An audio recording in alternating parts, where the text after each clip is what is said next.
really wish this was closer. All right, we are live. Yo, All right, good morning, good afternoon, good night. Welcome to another episode of Cigars and Whiskey, the podcast that discusses love, relationships, sex, and dating from a male's perspective. I'm your guy, Ron Coe, and I'm joined by my guys, White Star GB. we shaking. And we also have super producer Corey Cool in the building, Cool University. What up, though? Shout out to everyone tuned in on YouTube, on Facebook. Please remember to share so we can get more people to tap into the conversation. We have a great show for you guys tonight. Tonight we are drinking Maker's Mark. All right, a oldie but goodie. But in celebration of the Knicks championship, the first championship in the last 53 years, we're drinking a special edition Maker's Mark Knicks bottle. All right, and we are smoking the Alec Bradley American Classic Blend. All right, White Star GB. We've been away from the microphone for a little while now. Yeah, man, life. How you been, man? I've been amazing, man. Like feeling great, feeling good. Yeah, man. Everything is great, man. Everybody's healthy. Everybody's good. People are hitting their milestones. Everybody's hitting their numbers. Yeah, man. I'm just ready to get into the show, man. All right, glad to hear. Super producer Corey Cool. Yes, sir. How you been, man? Let's go next, man. Yeah. It's been a wonderful few days. Great to be a New Yorker right now. Amazing, right? Excellent. Yeah. Good time. Time to be alive. Yeah. Great time to be alive. 2025, 2026 champions. Yeah. Big time. That's nuts, man. When did you know this team could, run the whole joint? So, honestly, I was kind of heartbroken from last year's loss. Yeah. A little bit. They shouldn't have lost last year, but it's like, Nah, they should have. they were a better team than Indiana. They just weren't as well coached. I don't know. Indiana had a solid team. They had a good game plan. They had a solid team, and certain players. I think they, they've gained experience, but Right. Don't, They actually had Mike Brown. you can't really. Had Mike Brown last year. It'll be a two-peat. So, listen, it's the same thing that we say. Mark Jackson built Golden State, and Steve Kerr came and Yeah. paved the way for it to happen. Yeah. Same thing. Tibbs built the initial core, but Mike Brown came with the plan. Took it over the top. And did so much more with the roster. Yeah. You know what I mean? Everybody.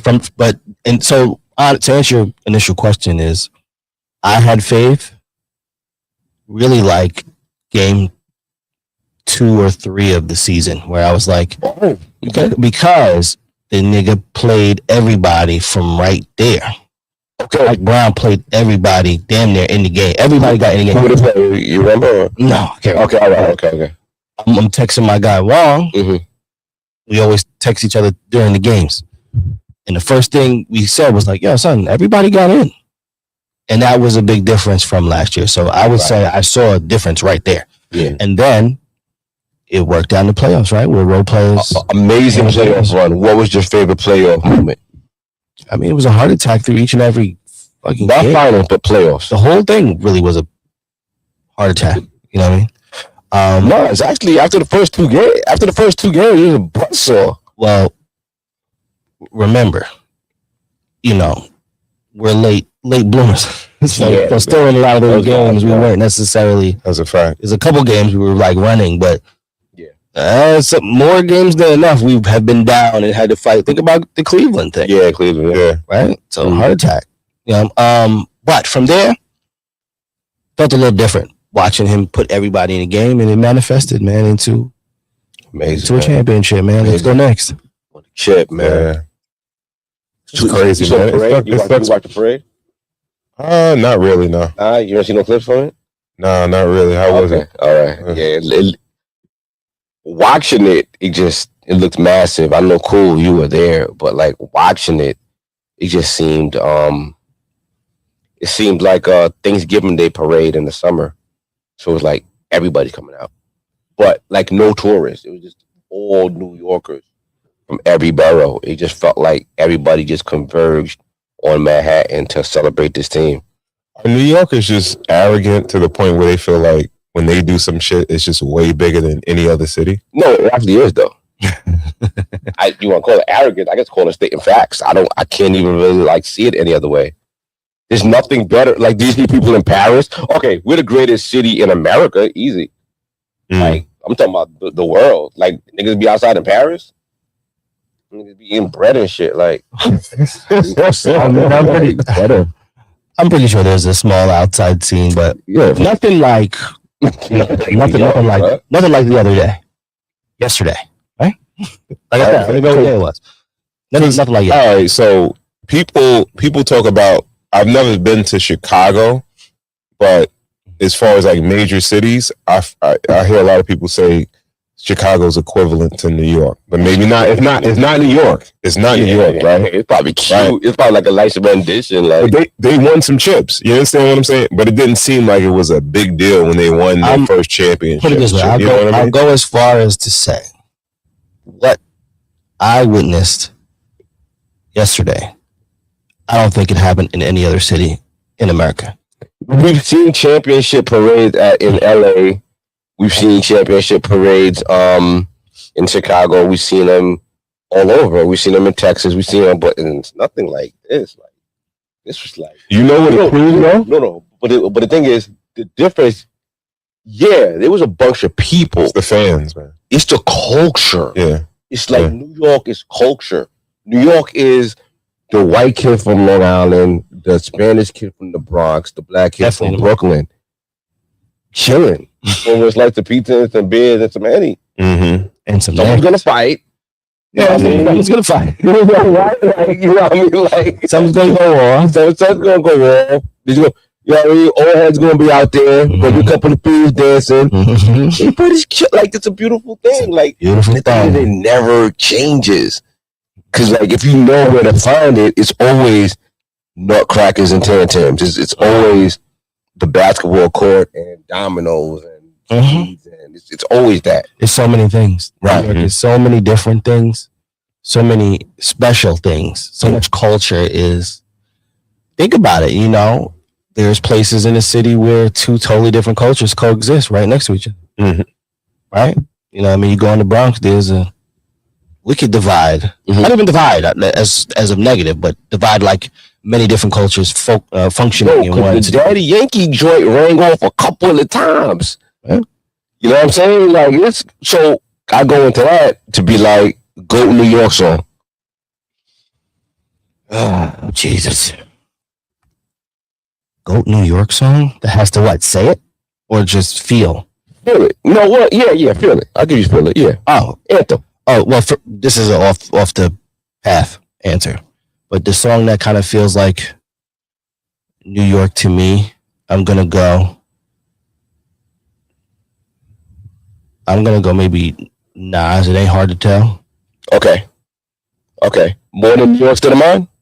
I mean, you know, if you ask me, you mean for me or for the world? What are you talking about? It feels as much. Nas, New York State of Mind. Oh, okay. Yeah, that. No, I said hard to tell. Yeah. It ain't hard to tell. Feels the most New York to me. To me, Benjamin. I think the most New York. Well, I guess as a black person, as a I've never been anything else. I'm saying, I think the biggest New York song is Frank Sinatra. Oh, well, I don't know. That was the same question. I was wondering, did you ask me like biggest song? Like no, I actually the world. Both.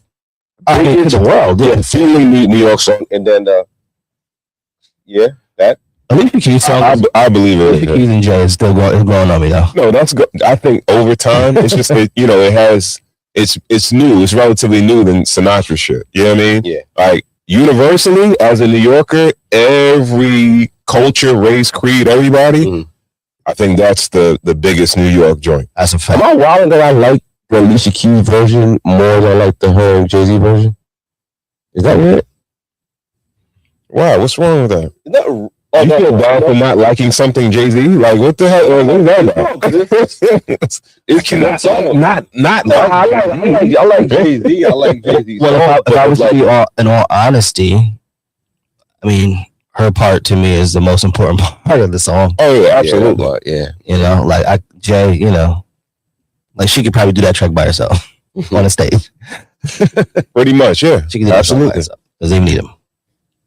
All right. How about y'all? How about you, Ron? Your most feeling like New York song that you hear, you feel like New York, not the biggest. I said mine was Benjamin's. Close. All right. New York song. Yeah, it just feels like New York. It just feels like home. I probably would say that the Alicia Keys Jay-Z shit. Okay. You know what song I feel like should be bigger? That's a New York song. That shit with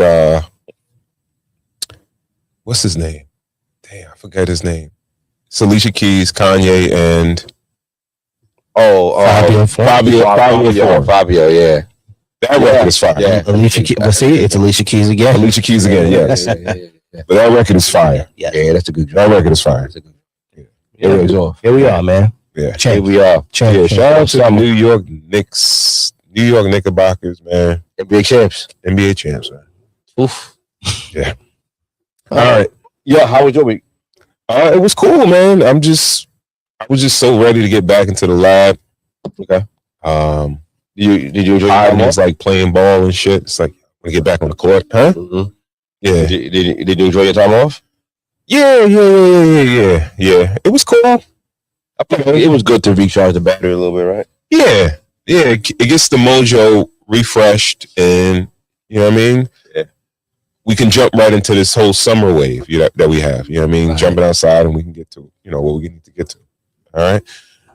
Shout out to everyone tuned in on YouTube, on Facebook. Again, please remember to share so we can get more people to tap into the conversation. Like I said before, we are drinking Maker's Mark, the Knicks edition, oldie but goodie. Let's go next. You know what I mean? Let's go Knicks. 40 ABV, 80 proof. If you're a whiskey drinker, you probably have Maker's Mark. Palate, toffee, spices, a little bit of sweetness. Pretty good. Pretty heavy, too. And yeah, man. So, and as far as the cigar, the Alec Bradley American Classic, the size that we're smoking is I believe this one is the Churchill. You know, pause. Wrapper is a Honduran, Connecticut. Origin is Nicaragua. And as far as the notes, What you thinking about it? so far so good. You know, kind of right down the middle as far as like a Connecticut traditional. Traditional notes of like wood, cedar. Also, a couple of puffs, I got like a little bit like a floral note. But that's on the first third. I didn't get too far on it. But I appreciate the construction. It just really feels handmade. It's like a little flaky. well, It's your not shit seem like it's having trouble. It's no, construction-wise. I'm kind of rocking. It's cool, and I'm enjoying the smoke because it's even and it's not too heavy. I haven't coughed. I'm gonna finish this. You know what I mean? And I feel good. You know, so I'm enjoying this. I would definitely get this again. Yeah. Well, so as far as I figured we'd go Connecticut because it's the first cigar of the smoking the outside season. Well, You know, a little lighter. Okay, there's lemon. I mean, us I said lemons. Us layman's with the meaning of a Connecticut. What's a Connecticut? It's the wrapper. Normally, Connecticut wrappers are your lighter shade of the exterior wrap of the cigar, the tobacco. Opposed to And normally a Connecticut smoke is a milder smoke, a lighter smoke. Okay. You know what I mean? So if you're a novice, you want to kind absolutely. Anybody that's brand new to smoking cigars, I would tell them go with a Connecticut to a Cuban. No, not even. It'll be like a Habano or a Maduro. But those are the stronger ones. Those are the darker shaded. Right. Darker normally in cigar world means darker is a little bit stronger. It doesn't always hold true though. Okay. You got some other cigars that have lighter wraps like La Flora, Dominica. Yeah. They'll have some wraps like flakier or no, not necessarily. Okay. You know, that's just construction as far as the company's concerned. Right. But typically Connecticut wraps, lighter wraps, lighter smoke. You're not too heavy. It won't fuck up your stomach or anything like that. Right. So anybody that's seasonal, like I'm enjoying it because it's a Churchill, so you'll get enough. You get enough smoke time on it. Yeah. But I would start using that Churchill. I'm gonna put Churchill in you. Back to Churchill tonight. What I'm talking about? Yeah, man. So we'll continue to sip and we'll continue to smoke and we'll come back to it and we'll let you guys know how this thing fares. All right, let's jump right into the show. Yeah. All right. So, where you gonna start, man? Man, it's starting to begin and get the top of the list. Okay. Let's take it a little easy first. Start with Ha Davis. Ha Davis? Oh, Jesus. Okay. I ain't gonna lie, me and my girl have indulged in that though. Y'all have it? We have. I just try to keep me happy. Like we've done those swing. They call it swinging. Yeah. He did a little swinging. She agreed to it? Yeah. He did a little swinging. But Lord, dang it. You don't want nobody else doing it to your lady. That's what I'm saying though. So what did she say with hey Carlos? No, after we got done, she tried to come get the hell off of me. I just seen that man put you. I'm talking about he done turned you away but lose. I didn't left her with him. You hear me? Cool. Because it was like you want to have fun. You want to have fun. You know what I mean? That was a one-time thing though, right? Oh, yeah, of course. I would never let that happen to you. I never let it happen to you. You can't get that image out your head. No, that big old. I mean, what if it was somebody like me, sweating, smoking just everywhere, Yeah, you see what I'm saying? in a full plate? Yeah. He was doing so good. I said, I know she don't want this after that. I know you don't. It ain't no way you want this after what he just did. But ain't no way you could be in the same. You got to be in another room and just to put it in your mind. Well, I know what he's doing. Blah blah blah. So forth. So ain't no way you could watch that. That's why you look. I seen it one time. I never. Come on, man. Oh, man. I'm talking here and there with dog walking her. In full control of your old lady. That man, he had to wrap it around his arm to come up out of there. Dog walking her. Come on, Then they called the police. What made you? I thought he was an intruder. What made? I mean, look, I understand you want to have some fun. Go to the beach or get on a balcony or be in the parking lot at the gym or the grocery store. Yeah. But come on, It was. You know, when you live it like you want to have fun sometimes. I ain't never want to have that kind of fun. I ain't gonna even hold you. You want to experience things. You want to see if you can accept it. No, you already. My heart still hurt. Let me ask you this: when you were in high school and you had a girlfriend and you found out that somebody else had slept with her, you know how that felt? Yes. So and you didn't see it. Yes. Just the fact that you knew somebody had done told you, got back to you. Yes. So you know how you felt. And you mean to tell me you still and you wanted to watch? I thought when I became a man, I could accept things differently. You know? Listen, I thought when I became a man, I could accept things differently. Man, I was curled up in a bed for 3 days straight. 3 of them. What did she say? Did she say, "Ooh, I had me a good time"? She say, no. I ain't gonna lie, me and my girl have indulged. So, what's your first thoughts? I have so many. I guess why? Well, I don't understand, but influence, man. Once you open up Pandora's box to people and there's like some type of new phenomenon of things, and I'm not saying swinging is a new phenomenon, but Well, it is. It's a big. It's more prevalent now because of Diddy. I think post Diddy, especially after the sex tape came out, like where you actually saw it, like little dick niggas like seeing that shit get railed. Like, you think so? I kind of think that's all right. I don't. All right. Yo, if you can't do nothing for your shorty, but you holding her down every other way, but you know she ain't come in a minute. Like she ain't like, yo, bro, like I don't know. That's the only thing I could think of. Like, yo, if you can't satisfy your women, then maybe you bring her to Six Flags. I don't know. Like, but my whole thing is, I thought that when niggas did shit like that, they was like low key a little, you know what I mean, body. Like, I thought that they like enjoyed watching it. Like, why would you do it if you're not getting none? I mean, yeah. The weird part about it, like, he felt the way after. I thought he just like fuck it. Like, so you feel like a dude that likes to see his lady get railed is probably a little. Yeah, he on the body spectrum. I wouldn't disagree with that. Yeah, I wouldn't disagree with that. Like, 1, 2, like, he might not even touch something, but he likes to see that. Like, yeah, dog, like, you know, put your own work in, like, you know. Or maybe he just loves her and he wants to please her. Or maybe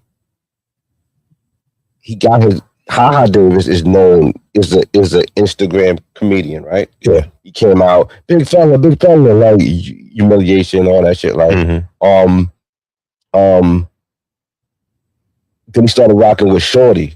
And then Shorty started coming out. She was in like the little shorts, the little booty shorts and everything like that. So like almost like Instagram model-y, like a little bit. Like the only progression for an Instagram model is sex. Yeah, okay. So I wouldn't be surprised if they have an OnlyFans coming out soon or something like that. Oh, okay. Like, if you're trying to make money, like if you making money off of the game, off of like impressions, like you're gonna start pushing soon. Like you're gonna additionally soon. Gotcha. But yeah, I know I wear a lot of places, but please, you got the flow. No. I'm just thinking about the whole swinger scene and things like that. I think people have opened up Pandora's box, and now they're intrigued. And the thing is, you don't know why that person did that, or certain people are doing that, but now we get a glimpse on why, right?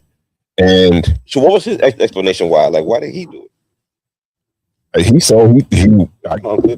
he say he wanted to have a good time, and he thought it would be all right or cool or whatever. Yeah, that doesn't make any sense. I don't know. So no. The thing is, sometimes it could be the same situation as Diddy, right? But from what I hear about the swinger scene, and I met people that are on the swinger scene that have done it, right? And it's like a lot of the time it's not like a movie where you got women with great bodies, men that are great, attractive, men and women just get together and they having orgies and shit like that. It's like, all right, it's a way for some niggas to just get active that probably can't really get active in regular scenery. Yeah, I never even thought about that. That shit probably about a lot of flat asses and sweat. Yo, bro. There's this idea that a gut on a flat ass. Think of the gut can smack you. I would probably guarantee that if you were to go to one of these shits Oh, well, it would probably be like literally like a 85-15 or 80-20 type of shit where it's like 80% men. no 80% unattractive people or who would be deemed unattractive versus attractive people. Yeah, because the smoke shows, there's a line for them. Like that. It's like it's gonna be like the world, right? It's gonna be like nigga got 6 ain't got 4.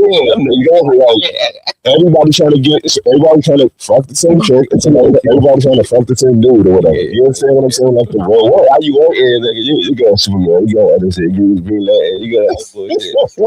I'm getting on that motherfucker. Yo, boy, this man is something else and be watching the other chicks like, I wasn't finished over here. Like, let's see what's that. I know. You in a pump shot. Yo, hold my spot, nigga. Yo, hold me down, all right, nigga. I'll be right back over here. I'm going to fuck the flatty. Let me back. Yo, but how you bring your wings? How you bring your own earth in there, dog? Like, what the fuck? How you bring your wings in there and like really like? I don't. That's what I don't understand. Like the psyche of some shit like that. Like where's? I'm thinking to myself like, where's the love? Where's the love at? Did you really like her or you like faking it? Yo, this is what I believe. This is my opinion. This is, I feel like if you're at a point in your relationship where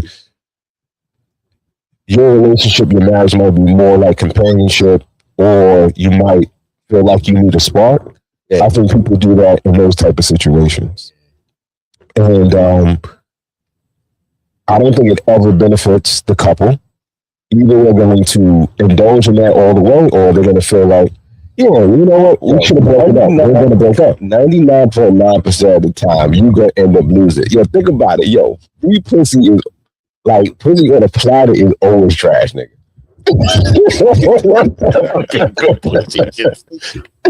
You got you nothing for it. It's just right there in the corner. You like, I don't know, like, you know what I mean? Nigga learn that shit the hard. Yo, like, you don't want to go in there and be like, yo, like, all right, I'm go fuck Rebecca in the corner, but you get to, like, you know what I mean? Blaze the Harlem Globetrotters over here, fucking, crazy on you, throwing you off the backboard, you know what I mean? Yeah, and why is that always the case? Like, every time I hear a story about a nigga, it's like, it's not. I don't know what this nigga that's telling the story is packing, but like, she always going for footlongs and shit like that. Like, she getting destroyed. Like, why is that the case? Like, so like, yeah, but you know what I'm saying? If you can't please her, then you can bring her in there. Like, yo, if she's like, like, you know what I mean? Like, if she just not, all right, so okay, like she could get up and fold clothes after you blaze, nigga. You know you ain't do nothing. You know what I mean? Like if she get up and do a chore after sex, nigga, like, God bless. Like, you know, like, I'm about to go wash the car. Yo, okay, this is what dudes need to realize. Like, like as far as like intercourse, that's not the only way to have a woman, have an orgasm. Whatever to satisfy. You could do. It's a bunch of stuff that you could. It's a bunch of stuff. I'm not gonna say probably. It's a bunch of shit that you could do. Shout out to the munches. You know what I mean? But yeah, we gotta eat. All right. It's the full shit back. Go ahead. I'm saying. I'm saying. Eating, foreplay. It's probably a bunch of different shit. Even if you had to implement like toys and shit into your bedroom, right? Do what you have to do. Salute. I think the last resort is to definitely should be the last. Bring another person into the fold. You know what I mean? Yeah. Cool. You got anything on this? I do not. Give me something. Okay. Oh no, that's not my area of expertise. Just push buttons over here, man. Yeah, I don't know. Nothing there, man. It's nothing there. Nothing. You liking any music right now? What's going on? All right, I'm gonna ask you about songs, and then you tell me what you feel about it. Oh boy, okay. What do you feel about Max B and French's Room right now? Oh, I mean, it's unexplainable, man. I mean, it's a good spark. It's a real good spark for the city. Thoughts on Carisha's unexpected hit. Scamming ass niggas. I understand the song. It's fun, right? Yeah, it's fine. I couldn't talk on this microphone without saying, first person I ever heard use that term is a dude named Primo from Brooklyn. Okay. And I heard him say it and personify it so long before I heard her song. It's like, yeah, I hold this guy synonymous with that term, spin that shit.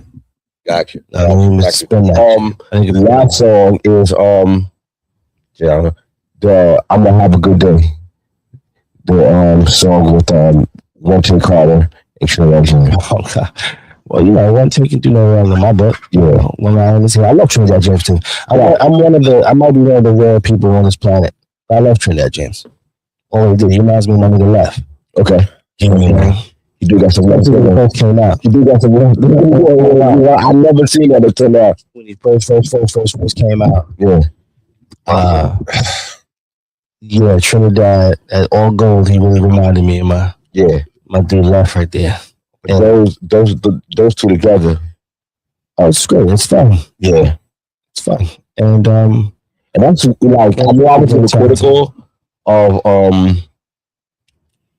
I know like we have spoken about the marketing of like how having a song because keep shooting like little viral video for it. Mm-hmm. This song I've actually seen it work for the first time. We just kept pushing it. And the more they just let the swell, you know, dictate how much more they're gonna do into the song. So they did the one in the alley, they did the one down at the Gansevoort in Brooklyn. Then they recently did the one at Can't Do Raw, which was like crazy. Like he put them on like the map, like, you know, when it feels like, all right, little mini win. Like that's a testament truly to One Take Carter. He's a very, very, very artistic guy. Yeah. You know, he's a lone soldier too. So a lot of things, you know, I'm sure he has help, but his vision. The Dell, Union Dell. Oh, shout out Union Dell, man. Yeah, shout out to Dell. You know what I mean? Gotta love the Dell. Dell's a Honda, man. Like I just, you know, I know like there's really no good guys to like say it, you know what I mean? But yeah, you know, whatever he needs from us. That strategy of the, you know, video clip kind of over and over and over again. Mm-hmm. You know, he's definitely very early into that. You know what I mean? He's very, very visual artist. Yeah. Very visual artist. And that's someone like y'all know, like y'all come over here, like I'm always watching videos. Like I love videos. Like that's maybe my favorite. After concerts, that might be my favorite medium to like when I'm sitting Saturday where it's like on a skateboard. Yeah. But it's the easy way is holding onto the car. You know, that's an easy shot. Yeah. Well, it's not an easy shot, but it was another shot he had specifically in the video that I got my eyes on. So when I went into him and be like, yo, how did you shoot that angle? You know what I mean? But I'm very, very happy for him. So on the skateboard, he was holding onto a car? He was holding on to something that's pulling him. You know what I mean? See, I was more like, but who was taping it was on the skateboard too? I don't know. That's no, like that street is a little bit of a hill. Okay. So he could like coast a little bit. Okay. So I don't think he was holding on to something. I was more impressed by the person keeping a steady shot in front of him. Yeah. Which was like, yeah, man, yo, shout out to man. Is a man. Shout out to you, bro. Yeah. Shout out to him. Yeah. Shout out to him. All right. So we done with the swinging shit, right? Yeah, let's get him out of there. Shout out to all the niggas, man, that took their wife to the swingers club, their girl to the swingers club. Oh, you boom. Yo, shout out to the niggas that could take that, yo. Who got the psyche to take that? Like, yo, we like it. And we keep doing it. All right. Yo, don't call them cucks for nothing. Like, it's a word for it. It's the cuck. Shout out to the cucks. Let's go to the one above. Yeah, we give it. Yeah, let's go, bro. We give a shout out to those niggas. Shout out to those things, though. Niggas is secure, man. They secure than me. I ain't gonna lie. So I'll give them that. You more secure than me. I think personally, me today, if I was not in a relationship today, I could not have a stay-at-home woman. It's not like for me, who I am at 40 and what I got going on. Just coming home and just seeing somebody just sitting on the couch every day, just sitting there, just chilling. Like that wouldn't float for me.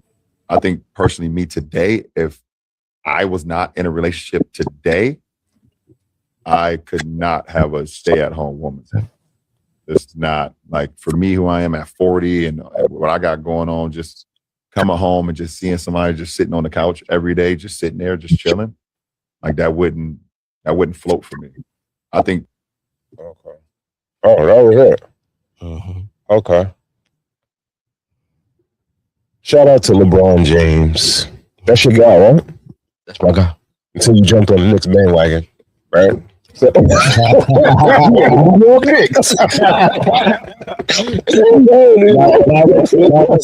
time. I was in the bill in real time. Yeah, can we talk about that? No, but like, niggas was okay rooting for Jordan, though. Like, yo, if you rooted for Jordan and now you a Knicks fan, I'm looking and rewind my. How is that? How are niggas are really funny? I'm proud though, cause like you're a bandwagoner. Like I feel like if you rooted for Jordan and now you a Knicks fan, you're a bandwagoner. It's like, yo, all right, so when Godzilla was coming to town, when King Kong was going up the fucking Empire State Building, niggas ran for the hills. But it's like, the real heads was around then. Well, that would technically make me a bandwagoner for sure. So if you like another player, If we bring Jordan into the focus, yeah. I want LeBron. So people treat me like that. Nah, I got different. because this is a little loader. You can't look around a little loader. Oh, so I'm on your timeline. Yo, Jordan. If I ain't gonna lie to you, when Jordan played the Knicks, I want to see Jordan play. But I'm not rooting for him to win the game.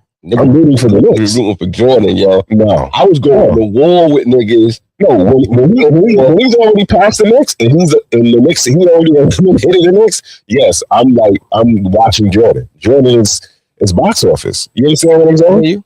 So, but as a team. Oh, yo, bro, it's the Knicks. I remember I went to go meet. Because that's when Export was in. My gym was in the mall. Mm-hmm. So I leave the gym and I go upstairs and they're like, John Starks and Stephen A. Smith are signing things. I'm like, what? This is like, it'd be like 2018. So I go to, this is when Modell's is still in Roosevelt Field. I go to Modell, I go grab basketball. The only thing there was Jordan balls, Jordan basketballs.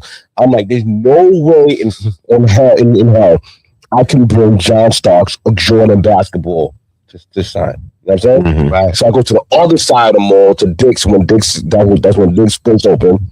Go over there, get a Spalding, go to John Starks, go get online. I tell him like, yo, I want to cross the mall, man, to get you this ball. I couldn't have you sign a Jordan ball.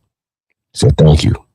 So took a flick, kept it moving. My guy. That's my guy. You know what I mean? So you really a Knicks fan? If we're coming clean, for me, it's my childhood team. More than even Jordan, for me, Allen Iverson. Yeah.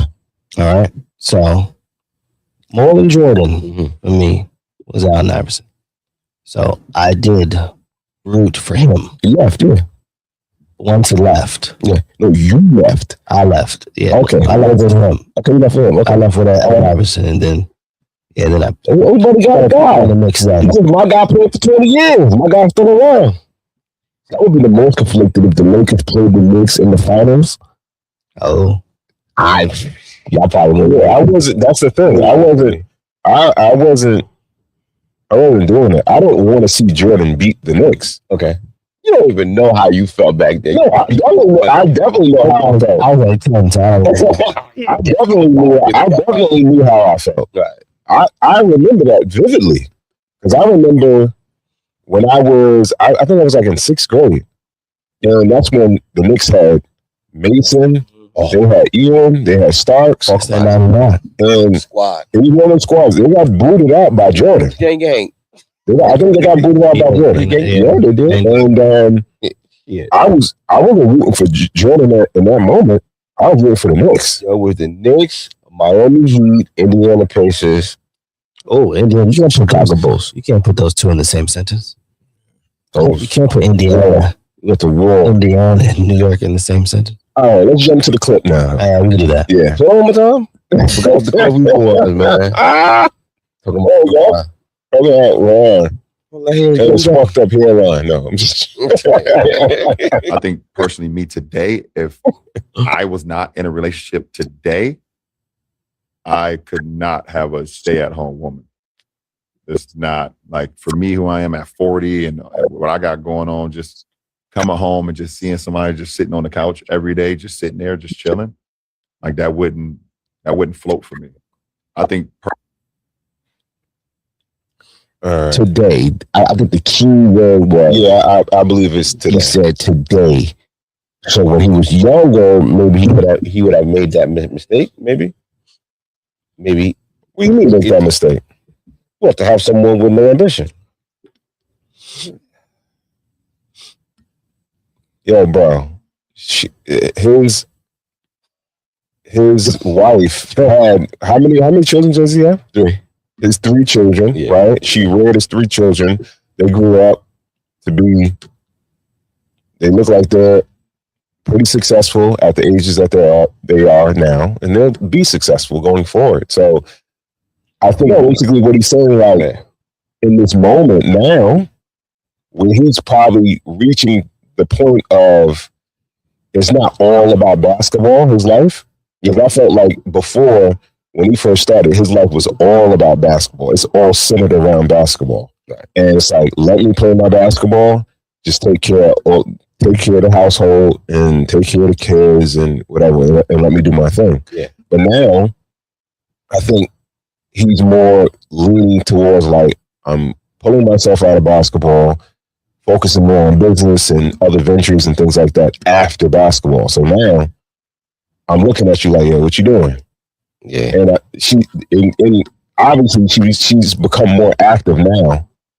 As I think she was active down his basketball. She was active when he was in Miami. That's when she started thinking like she started opening up to like juice bars and stuff like that. I don't know about that. Yeah, she was active in Miami. When I'm hearing him speak, I don't really think he's talking about her. I think he considers her as a businesswoman, entrepreneur. She just running her own thing. I think he excluded her. I think he's just saying someone who just really doesn't have like any ambition.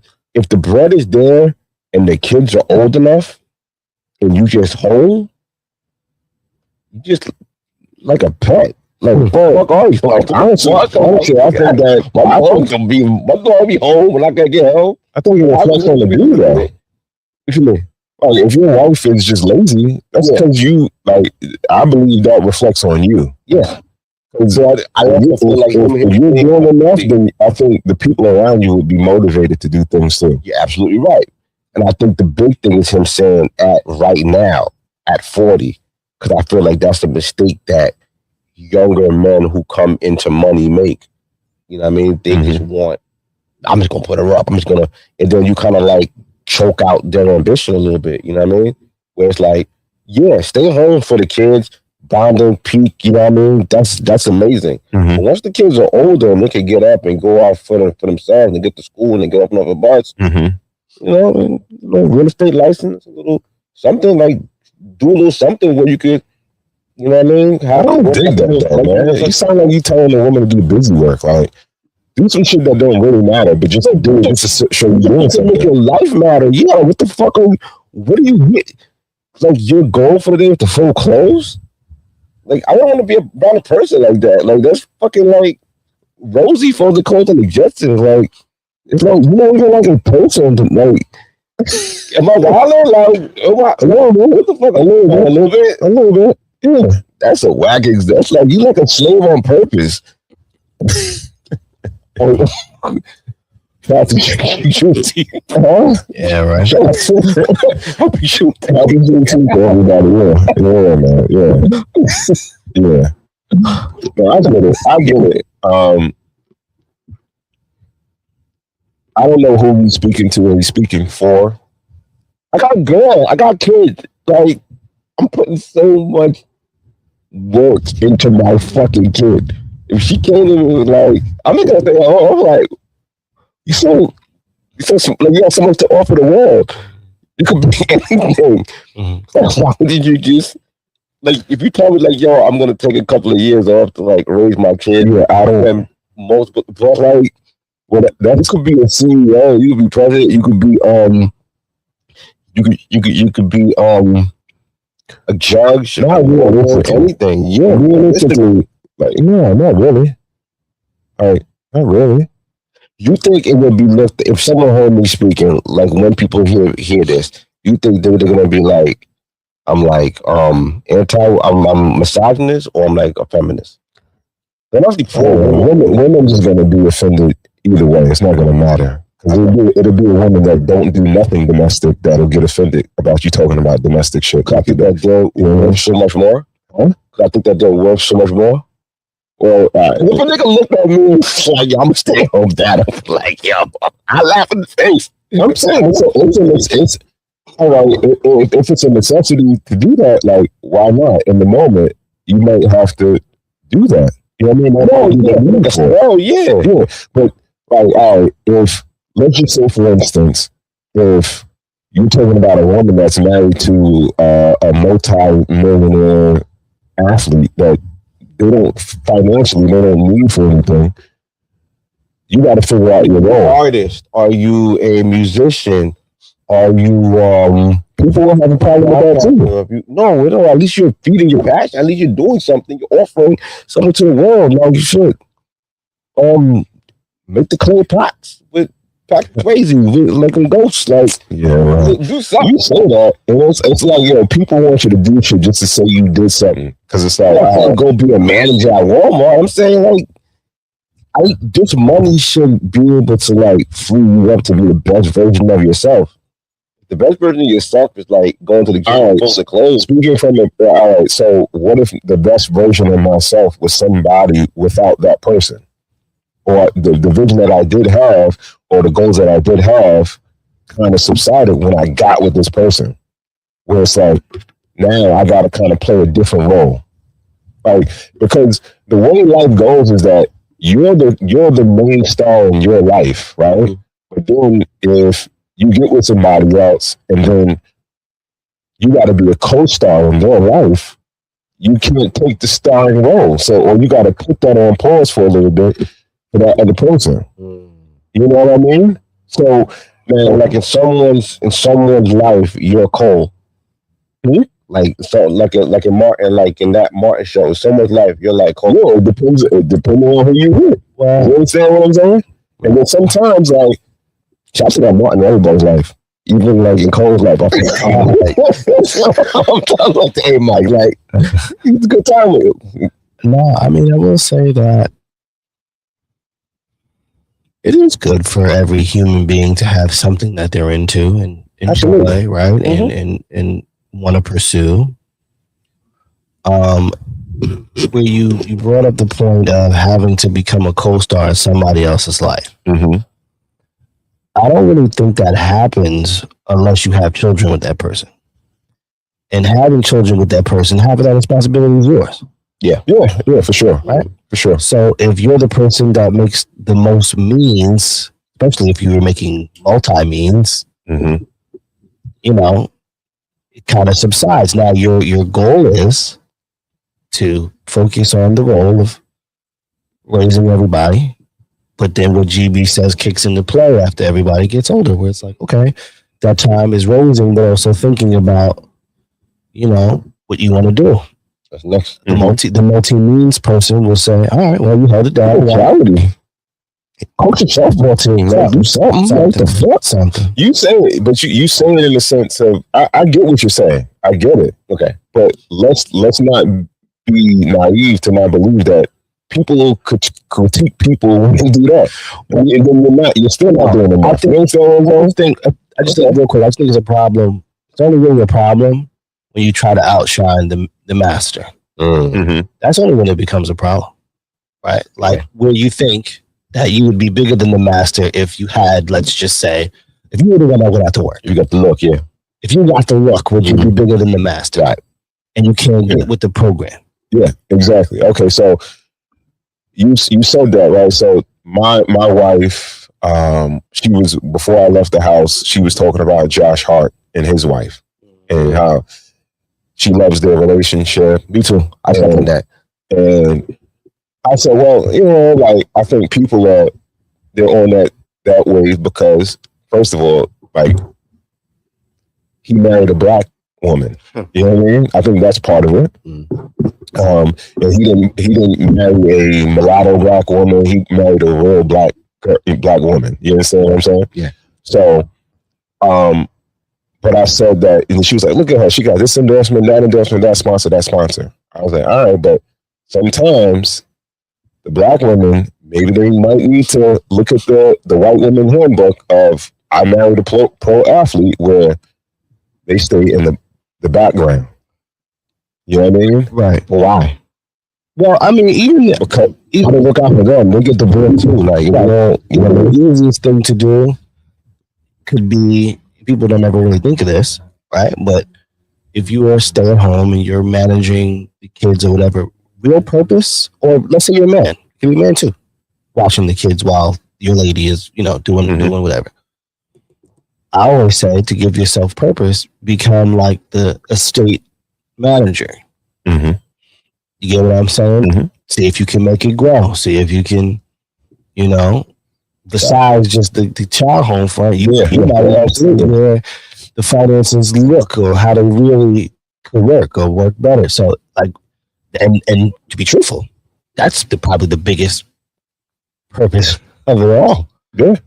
You know, Look at Kanye West and Kim Kardashian. Like, he put her in position. Like, they got together. they two big stars. She had her influence already. She came into the game. She came into the relationship with her influence, but he put her in place to get like Skims.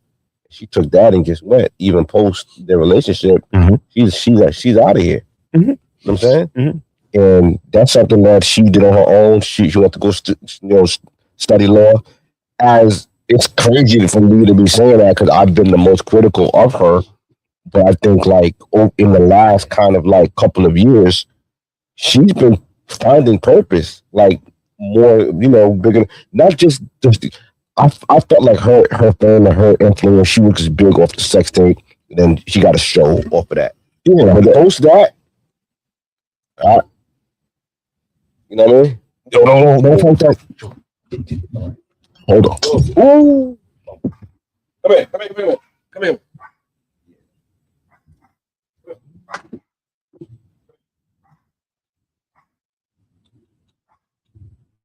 Keep it on you.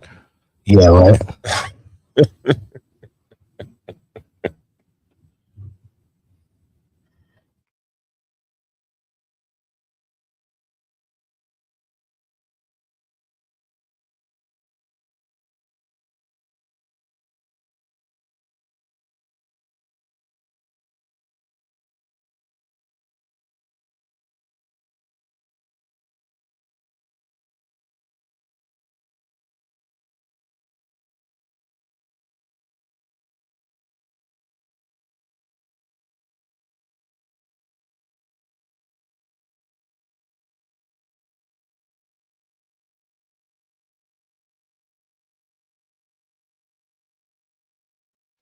Check. Mic check 1 2. Hold on, you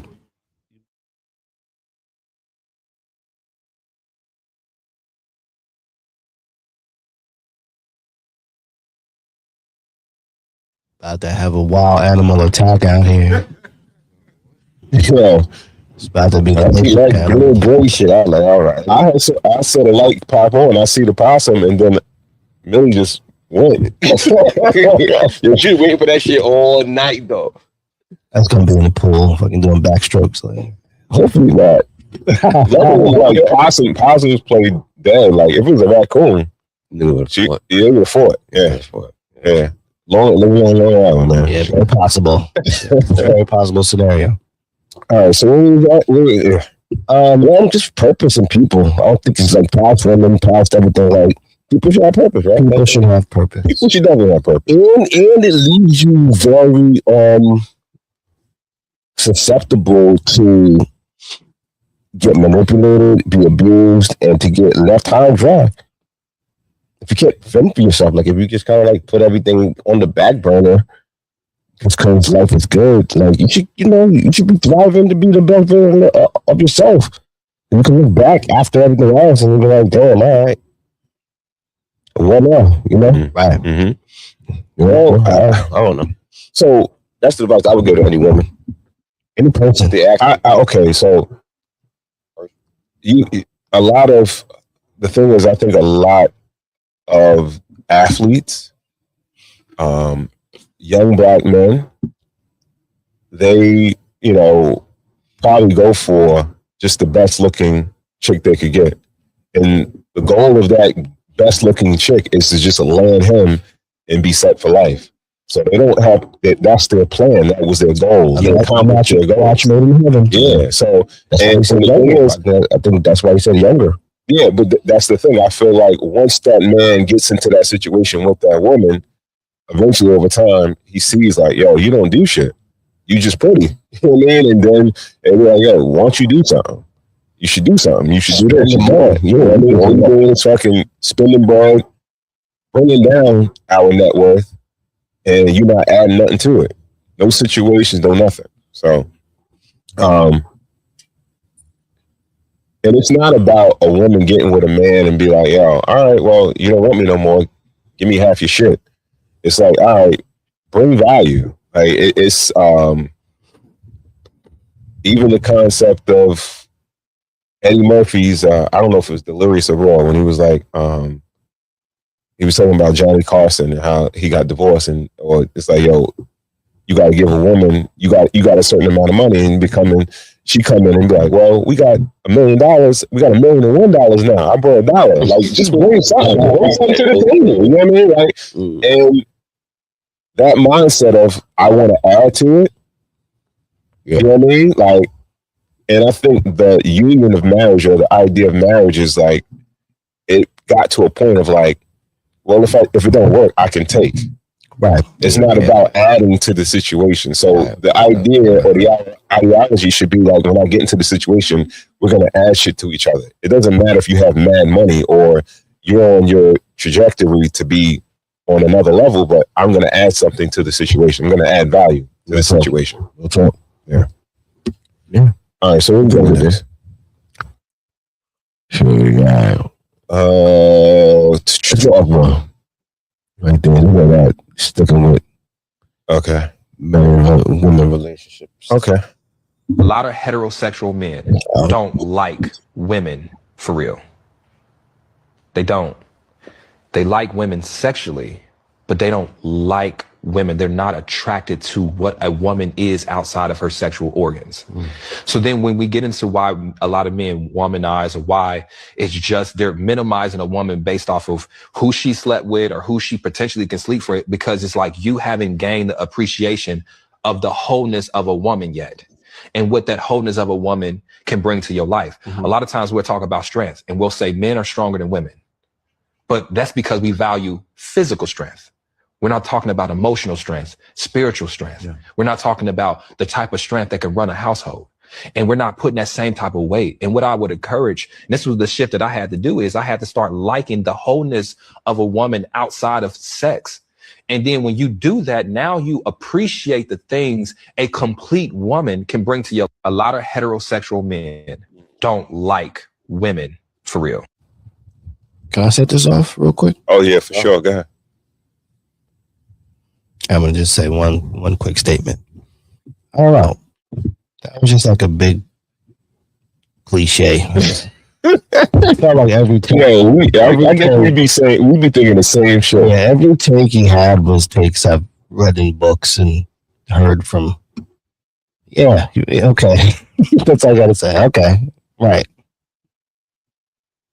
You do? Right? Yeah, no. But I kind of think he's Yeah, right. nah. No, I'm not. No, We're not. you're not wrong. He's not wrong. Yeah. It wasn't anything profound. Yeah. You know what I mean? But The nigga wrote the lyrics. He stole niggas' lyrics or something. yeah, I think he's right. I don't, you know, like I'm not. I don't want to looking to meet any new women because I'm like I don't really need to. You know what I mean? Like I don't need a woman friend. You know, I get it. but it's not like I hate them.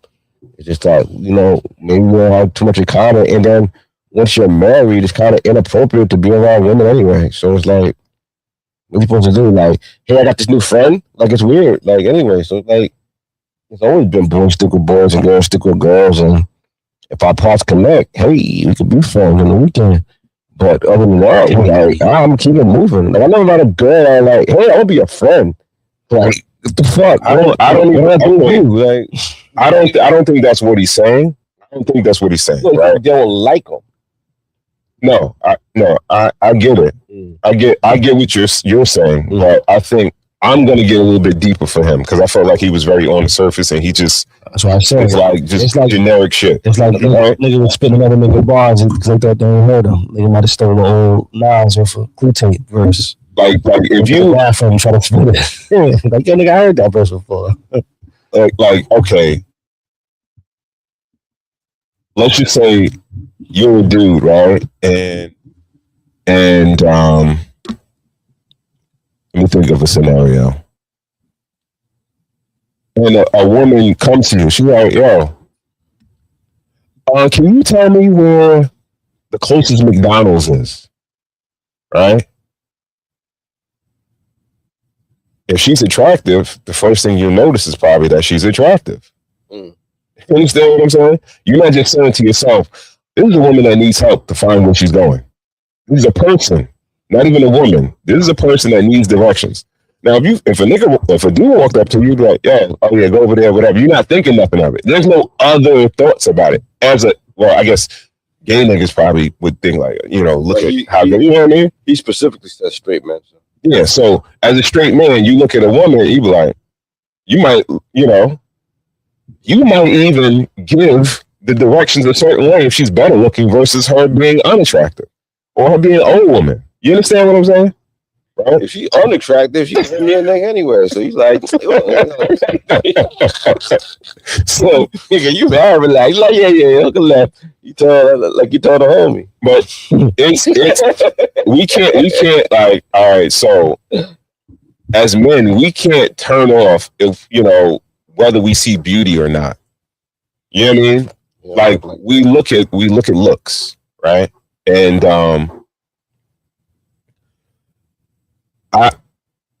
a part of it though, and this is what he didn't say, and I think part of it is him, like he panders to women a lot more, is that a lot of women utilize that for their advantage.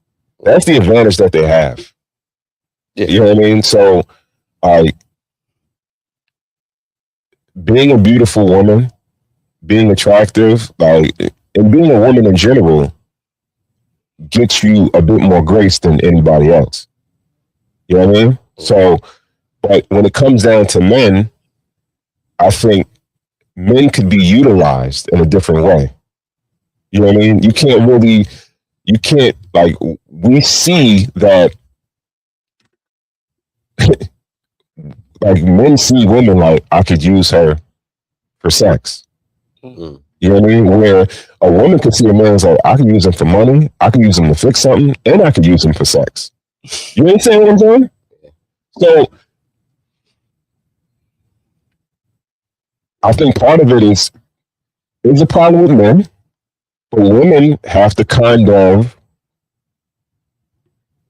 open up their tool belt and make themselves useful in other ways where it's like, you know what I mean? Where I'm not looking at you. I look at you like one of my cousins or my sister or my aunt, where I'm not thinking about you on a physical level or how attractive you are or how attractive you aren't. You understand what I'm saying? Where it's like, I could just kick it with you or whatever like that, right? But a lot of times women use that to their advantage. You understand what I'm saying? So men could be different, but in a sense, women have to be different also. You know what I mean? Yeah. I'm not sure exactly how much more I could really explain that. But From the outside looking in, because I don't have any female friends, but from the outside looking in, it seems like it might be like a little bit like of a burden, like too, because you have to be like a man for them too. Mm-hmm. Whoever life you're a man in, you have to be a man for. Mm-hmm.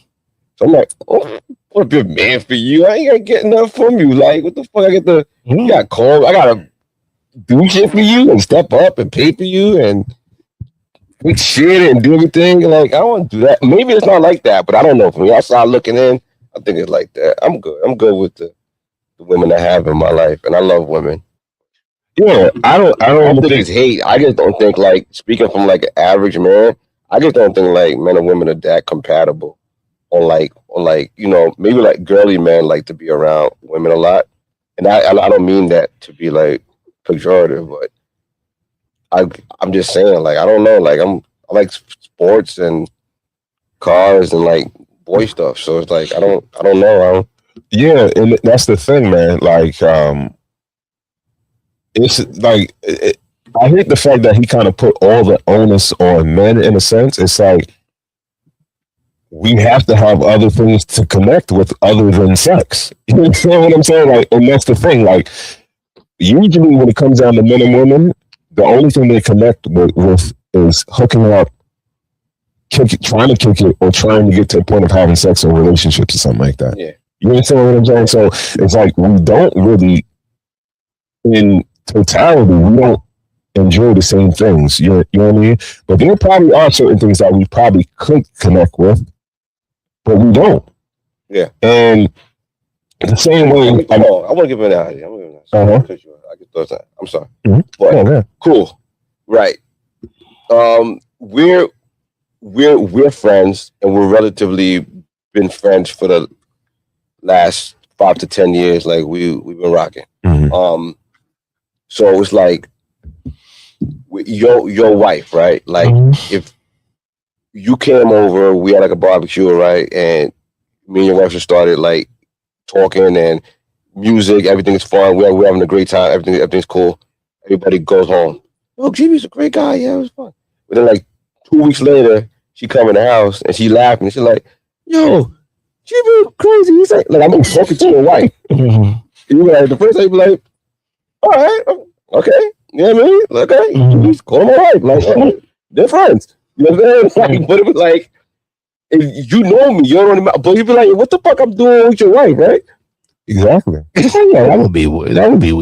No, the only reason why it's it wouldn't or it wouldn't. Well, because it's my wife, it's weird. Like, now, for instance, like, because we figure the mentality of a man is like of a sexual nature.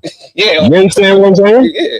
Like, well, okay, so there are, I've been with my wife a long time.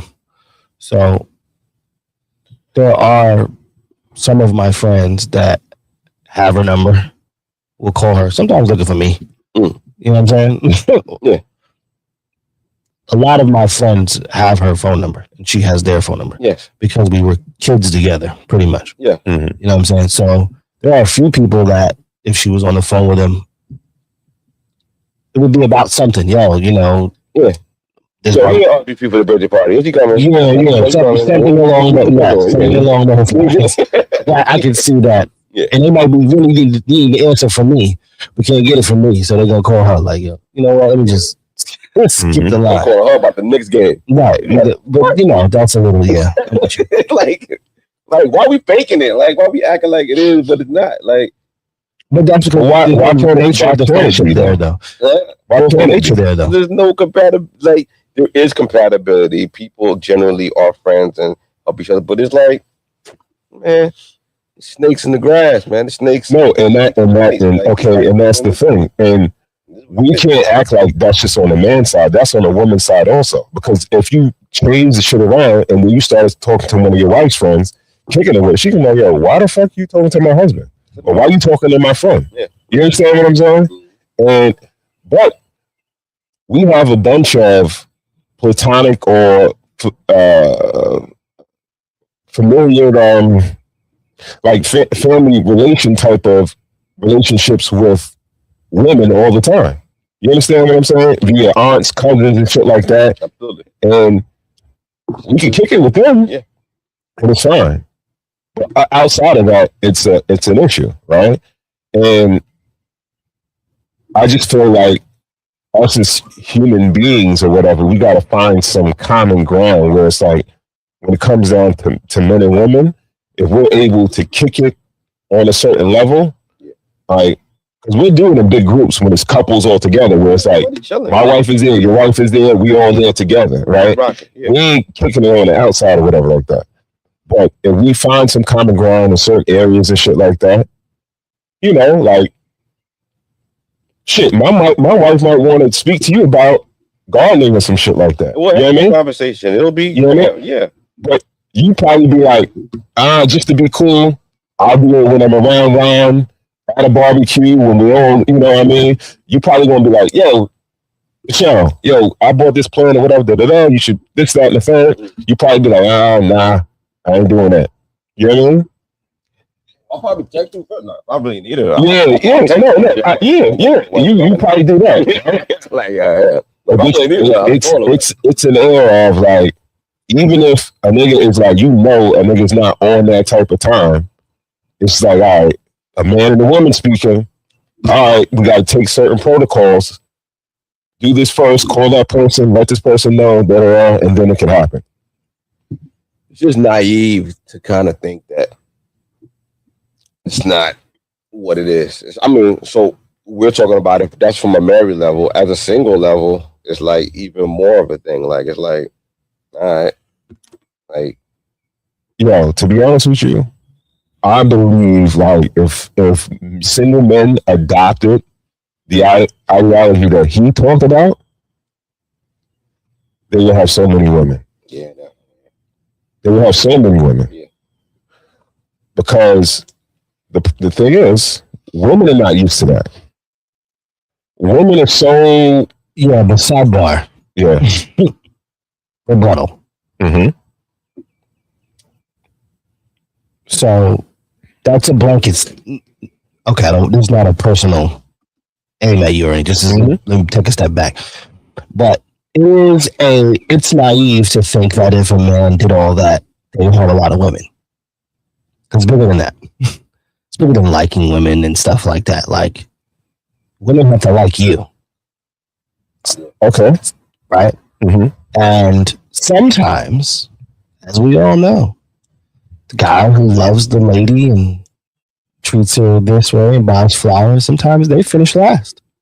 I'm not saying that's not what I'm saying. Remember what I said when I started the statement. This wasn't directly on what you're saying. I'm thinking. I'm not saying about buying her flowers or nothing like that. I'm going back to his statement. Mm-hmm. That doesn't necessarily guarantee you women. All right, no. This is what I'm saying. What I'm saying is this. If I like women like I like you, pause, right? As a homie. Thank you, man. And I'm kicking it with you. You know what I mean? Yo, what up? And like, women will wonder, like, why is he not trying to sleep with me? If I could sleep with you and I'm not trying to sleep with you, that's gonna promote intrigue, right? And women, the first thing we're all insecure creatures, but women are very insecure about looks. So it's like, what is it about me that he don't want it? You know what I mean? Especially in a world where niggas is hawks. If you just be like, what up? I'm kicking at you. Cool, like I kick it with my cousin or my sister, some shit like that. But I'm an attractive dude. You're an attractive woman, but I'm not trying to smash it. You gonna wonder why. You know what I mean? And then if I got 5 or 6 other girls like you, they're gonna be like, you got all these chicks. Like, why are you not trying to? I'm good. I'm straight. In the long game, yo. In the long game. And the niggas that can't get all right, cats that can't really get the chicks, they might do that and fall in the friend zone. And a nigga that can get the chicks, if he does that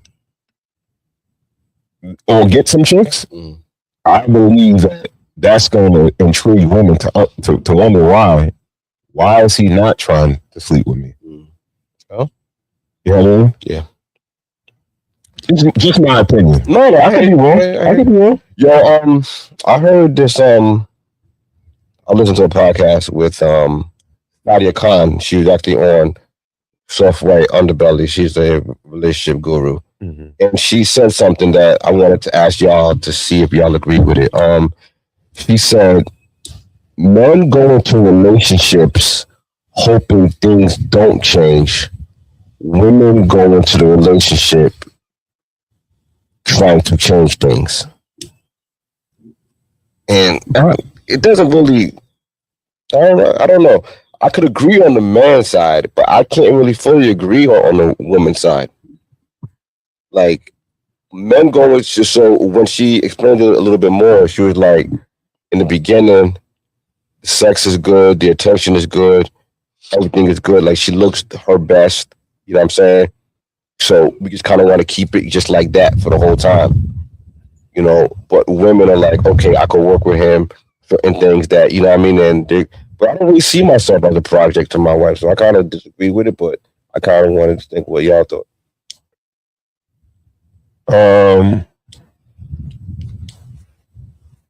I think it depends. I think it depends.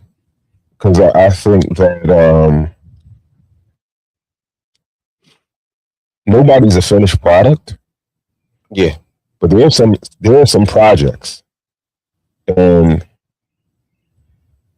I do believe that men, in a sense, they commit and they settle down based on what they have right there in front of them. That's good enough for them to settle down. Yeah. Right?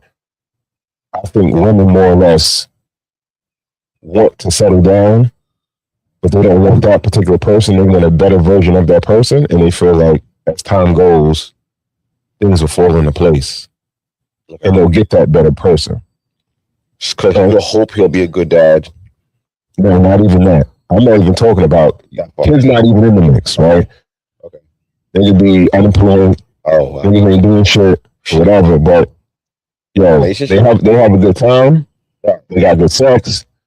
It's like, yo, he'll find a job. He'll figure out his power. Women in the dating stage are a lot more optimistic. I think they're very optimistic. Hopeful. Like, nigga be cheating. People. It'll be a whole nigga that cheated on you a few times, but you still married a nigga. You know what I mean? It's like, it'll be like, yo, when we get married and stuff like that, we settle down. He's going to stop doing all that. Okay. You understand what I'm saying? Yeah. Because if a man did that, it'd be kind of crazy, right? Like, damn, I wish he stopped being a hoe. Like, you know, that'd be kind of like weird, right?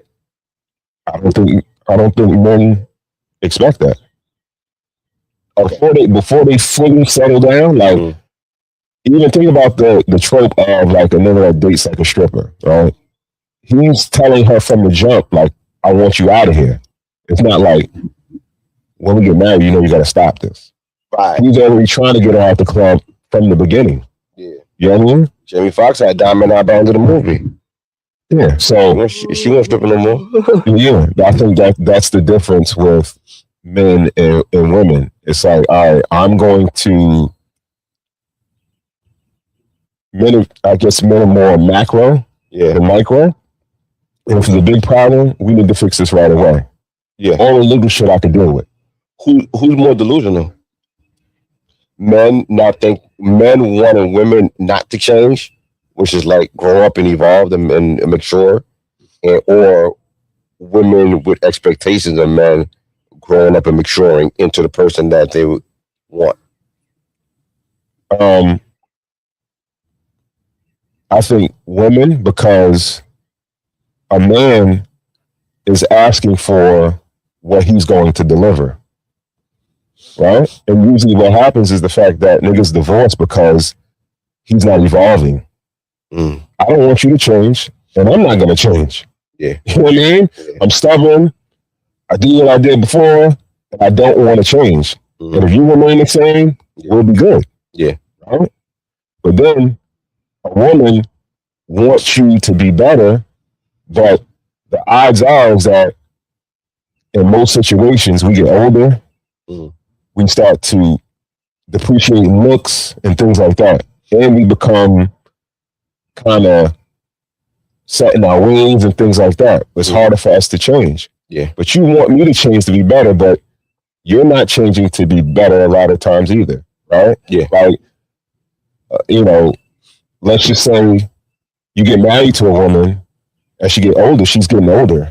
She's not going to look the same way she looks. She might gain some weight. Right. Then she might be like, shit that she did. I don't even think men even account for that. Men don't see their wives old, like physically. Like they see it like, I look at my wife like we're going to be like on a rocking chair on the front porch, like looking at, like I envision that, but I don't envision saggy, you know what I mean? Like I don't No, but the thing is, I think men know like I'm gonna get old too, so that's fine. So I'm not asking nothing different than I'm asking of myself. You understand what I'm saying? Where it's like you want me to be in shape, you're not in shape. Right? I'm getting older too, just like you getting older. I gain some weight, you gain some weight, whatever. Right. But I just asked you to remain the same before we got married. And if you just stay that way, you're fine. But you want me to be better, but you're not going to get, you know, you're not going to get that much better either. You know what I mean? So that's where I feel like it might be a slight more delusional. You know what I mean? Because I'm just the average couple, right?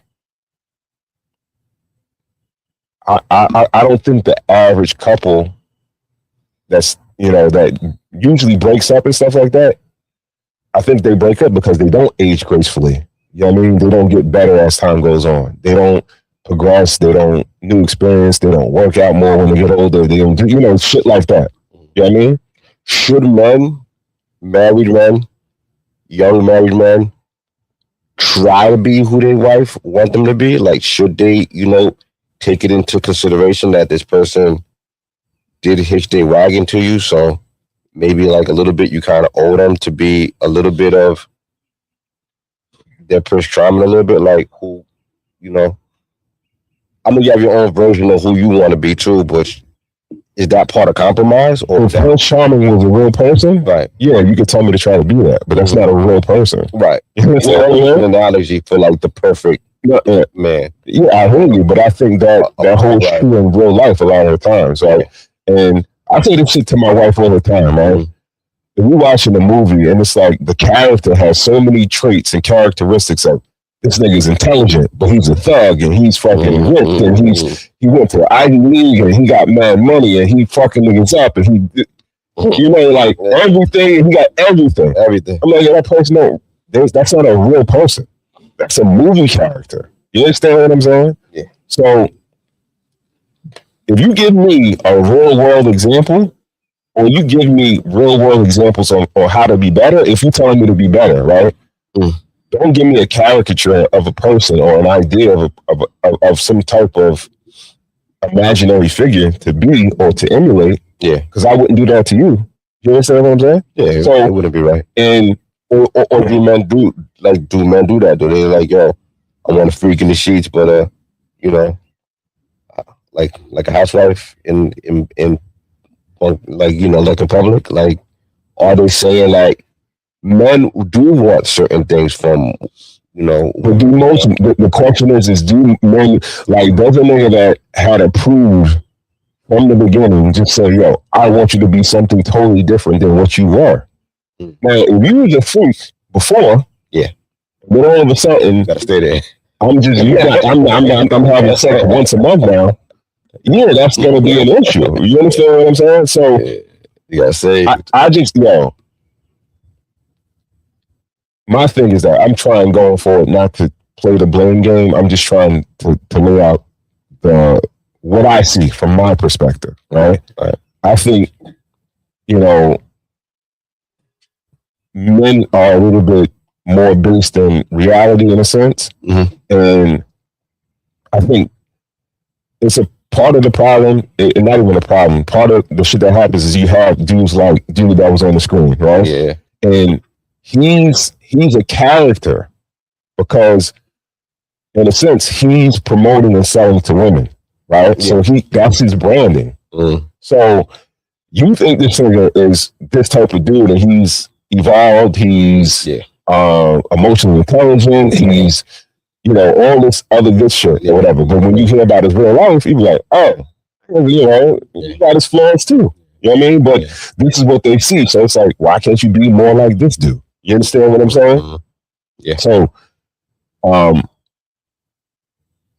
there are men that definitely like, why can't you look like her? Or why can't you do this? Or why can't you do that? But I think as a whole, generally speaking, and probably women wise too, the men that they're with, they accept who they are, and they know that change doesn't come like 180%, 180 degrees. Yeah. It's like, all right, small little, as you progress, you change experiences and through everything, and like, wins and losses, everything like that. Those things shape people. And yeah, absolutely. Yeah. I think we're good though. That last one was a little heavy. I don't think we want to do that last one. I think what was the last one? Yeah, that's the Carmelo Anthony. The actual footage came out. Okay. Of the altercation. What is it? Yeah. You go that one. I put that one up there. Okay. Real quick. What's we talking about? He has consistently showed us time after time again that for him it's going to be partnership over principle. We remember when he backdoored a Dame Dash, when he made those partnerships in his own favor. Then we seen when Colin Kaepernick was going through it with the NFL and ended up being blackballed. He didn't come to his defense. And now right in the middle of our very own people, his very own people, being in the middle of a Target boycott, he is partnering with Target. And so I think what the biggest issue is here, that we look for these quote unquote iconic people that so many idolize to be leaders. And for them, it's only about legacy building, and that's their own legacy. Forget the people. Ooh, come on. Come on. Jay-Z has consistently showed. She said, ooh, come on. Cool, ain't that? I knew you were gonna do that. Potato. You gotta be a little bit more specific with the question. Well, is it a bad look for Jay-Z to be partnering with Target to re-release the vinyl of Reasonable Doubt amidst a Target boycott? I mean, apparently. I mean, I guess the people feel that way. Man can't tell a man. For me, right. He's out to get his. Is it a bad look though? I mean, coming off the heels of the way the NFL deal was perceived. All I can say is apparently. Okay. I wish I can. I can't think for the man. He's got his own plight. He's a business guy. Yeah. And capitalism. But if he's going into business as the nigger whisperer. Yeah, well, I don't even think it's even about that. It's not even about anything else. It's not about you don't think about quieting the niggas down? No, it's about making money. That's what I think. I don't think he even considered anybody when he did it. Maybe he did. Maybe I was probably not gonna look good. But I'll be rich. I'll get more, I'll get more. That's what I don't know. Think about it. All right, yeah. Jay-Z has been famous a very long time. Think about it now. By now. Been famous, 30 years? Yeah. Right? So he's more of them than he is of us. He's been self-serving the whole time, right? He's lived a certain way for 30 years, above the median line. So I don't know what I think people are expecting more of him than he actually is. Okay. My thoughts. Yeah. You a median train, man. I say nothing. I know exactly what you said. I know exactly what you mean. I hear you. I agree with you. I mean, what am I saying? Yeah, I mean, he's wrong. I don't know. I mean, I don't shop at Target because don't even go there. I don't need nothing to Target. Yeah, It doesn't have anything to do with the boycott. I just never really shopped at Target. No, I never was a shark. You know, Target. actually, like Walmart. They're probably not a better, but actually, in the Walmart guy. I'm going my head. I like Walmart. Yeah. Boycott Amazon. I think good luck on because Amazon is gets everything from me, every website. You know what I'm saying? Yeah, it's probably no better. Yeah. Yeah, you know, this one was a little bit, I don't know, it was a little blatant. Like, it was kind of a little bit like, bro, you know, like, well, you gotta clean up your act a little bit. Like, yo, bro, like we see you, and we talking about it, and it's like, I watched the clip though, and I was watching the clip, and they were talking about how other artists have their vinyls doing exclusive deals at Target, like J. Cole and Kendrick Lamar and other artists have done it this year. Really? Yeah. Okay. So he wasn't the only one. So J. Cole is whatever, but Kendrick Lamar had an exclusive deal with Target for June vinyl. Yeah, for the vinyl, and J. Cole for the what's the last one he came out with? I don't remember. The fall off. Yeah. Okay. Okay, I guess that changes things, right? Yeah, no, definitely. It 100% changes things, because now it's like, okay, I'm being manipulated. First of all, to believe that these dudes have control over that, I don't think they even have control. Why not? To be honest. Well, Jigga probably does, but like, I think, oh no, all of them do. Yeah, one interest. Like, yeah, they get the money when they get it. What do you mean? I'm saying they don't control distribution. Yeah, you do at that point. Remember, if you do an exclusive deal, they're not only they're partnering with major labels, so they're running the show, so they can control where they want it to go, where they don't want it to go. But they don't have their own distribution? Because think about it, that same partnership, Kendrick could do with anybody. It's who else then? Anybody that manufactures things. Target isn't a record manufacturing company. For some reason, it seems like all these artists are doing exclusive vinyl deals with Target. I don't know if that's they're trying to create a lane for themselves. I mean, that's probably a lane. That's probably a lane Target has opened, right? And they're probably making good deals or whatever the case was. But those three individuals could do that anywhere with anybody. They could do that with Amazon. You know what I'm saying? And a lot of people don't know. Yeah, I hear you, but black people, like, yeah. We ain't sell out. Like, we sell outs, man. It's like, when niggas sell out again, it's like, why are you so, because that's still the word. It's still the word. Sell out. It's not a bad word yet. So you can still at least call it and see it.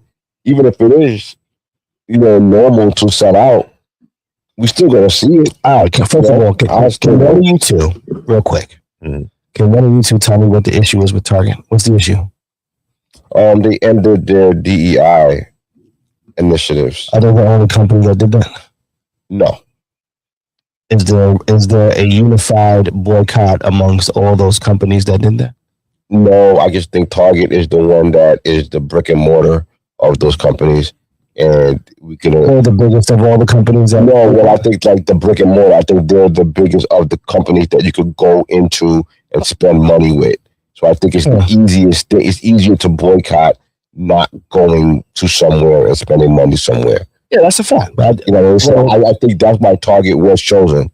So, but I didn't know the whole thing about the GMX. I know that at this point, it does change things if that's the truth, because now we're just being manipulated, which is definitely on the table.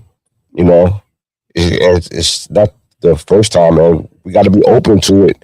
And I think in these times now too, I think you almost got to be flexible with your opinion. Mm-hmm. I think you got to be able to get information and be able to that changes things. You know what I mean? Right. That changes things. Well, okay. Looks like the fact it changes things, right? It's like there's a straddle on the fence, right? But you're on the fence. You don't pick a side. You understand what I'm saying? Like, it's like, all right, selling out is all right, but I got context behind the sellout. So other people did it, so it's good. It's not like everybody that sells out is bad. So somebody else did it. So it's all right. I guess Jay's all right because other niggas did the same thing. But Jay been selling out the culture for a while now. So it's like, the fact that he sold out his album, like, what's the big deal? It's something to be the leader because it has been put on Jay-Z's jacket that he's the guy that leads the horse to the water. He's the guy that was able to push the next. He's a gatekeeper of black culture. Yeah. Exactly. Yeah. Oh, that's a deep. That's what you think? Yeah, that's a fact. Yeah, definitely of black culture. You said there's always been there. And he's Beyonce. I would now say Beyonce was more than him. Dolphins.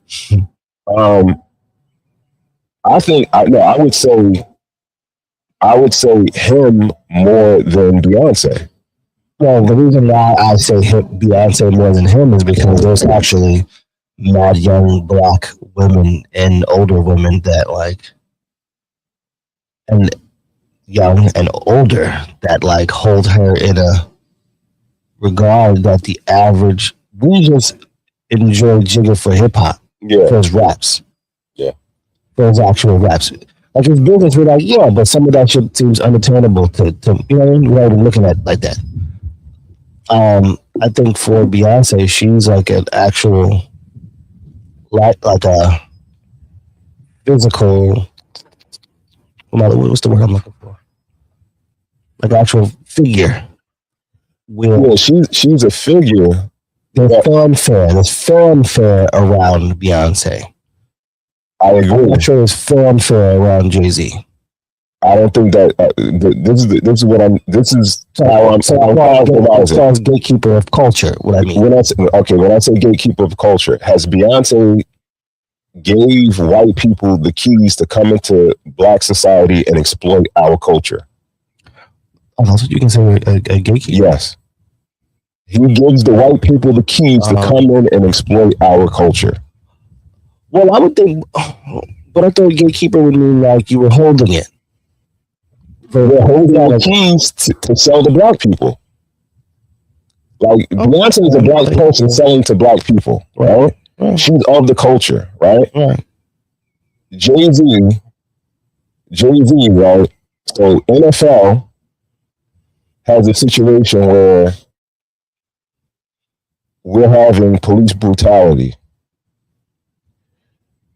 The players are standing up for police brutality against blacks. Yeah. Right? They're fighting a cause. They say, Jay-Z, take the key, unlock the key, stop them from doing what they're doing, right? Stop their cause. Whatever they're doing, the trouble that they're making, you need to stop it for us. And we'll pay you. We're not going to pay nobody else. Instead of, like, let's just say, for instance, the NFL saying, we'll give $200 million to create some type of initiative for police brutality or something like that. An enforcement agency to monitor police officers or something like that. No, we'll give you money to stop them from protesting.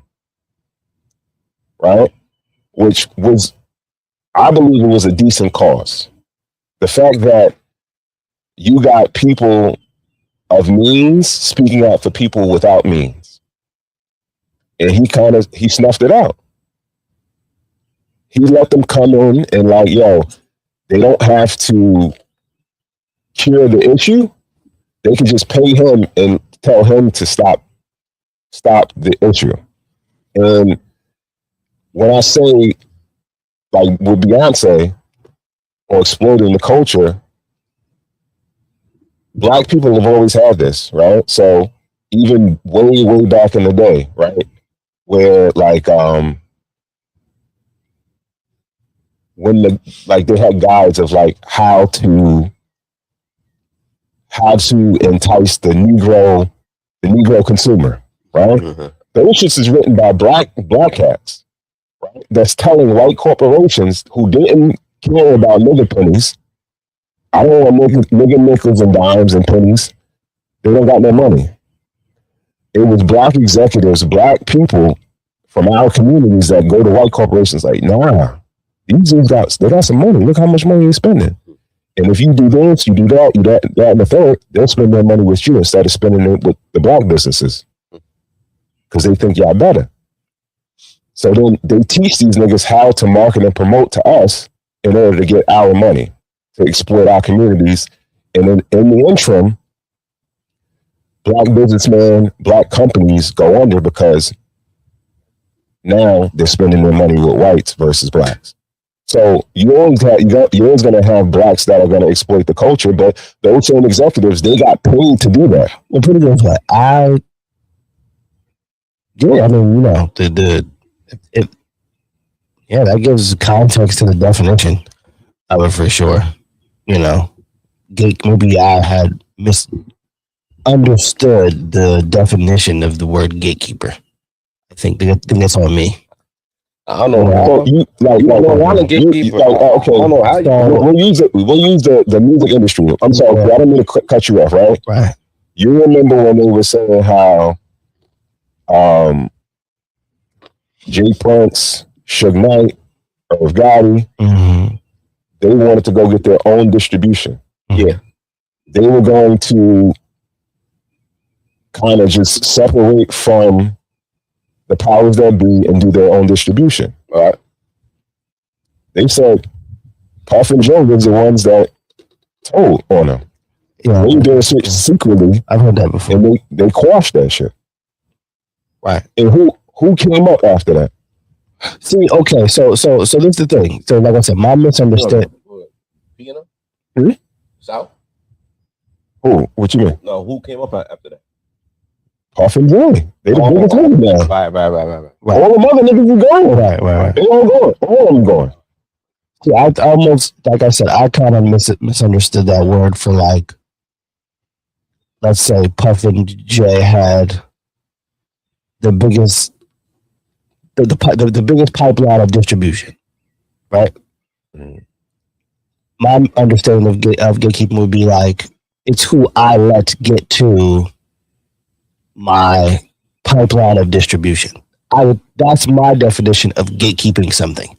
Like picking and choosing who I allow to get to my resource. You know what I mean? So I think that's my maybe skewed definition of gatekeeping. So for him, it's like selling the secrets. I didn't really, I don't think of that as gatekeeper. I thought that was just like, sell it out. Take for instance, like Jay-Z with the Rock Nation brunch. That visually shows white corporations they're not going to get close to these artists at all. They're not going to. These niggas are street niggas. You know what I mean? I'm not trying to fraternize with these niggas. Yeah. I'm showing you, I got these niggas I got the key to these niggas, right? Okay. And if you want access to them, you pay me.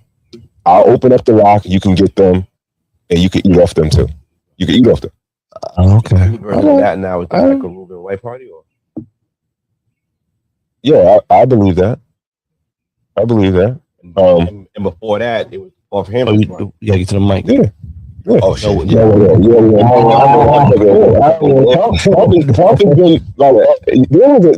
There's been a huge span of time where Puff didn't even really do music. Yeah, he was just basically showing you he called himself a tastemaker and shit like that. But basically, I'm the gatekeeper to black culture. Yeah, right. I'm gonna sell you liquor. Yeah. I'm gonna say influence. Okay, so I think about more in the terms of vampirism, like, you know what I mean? Like,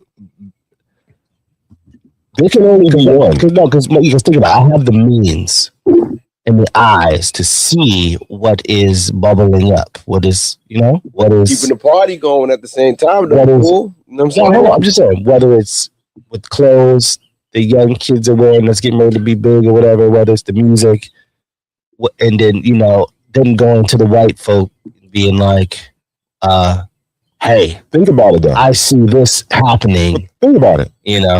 Vampire life. Was Puff really ever the flyest?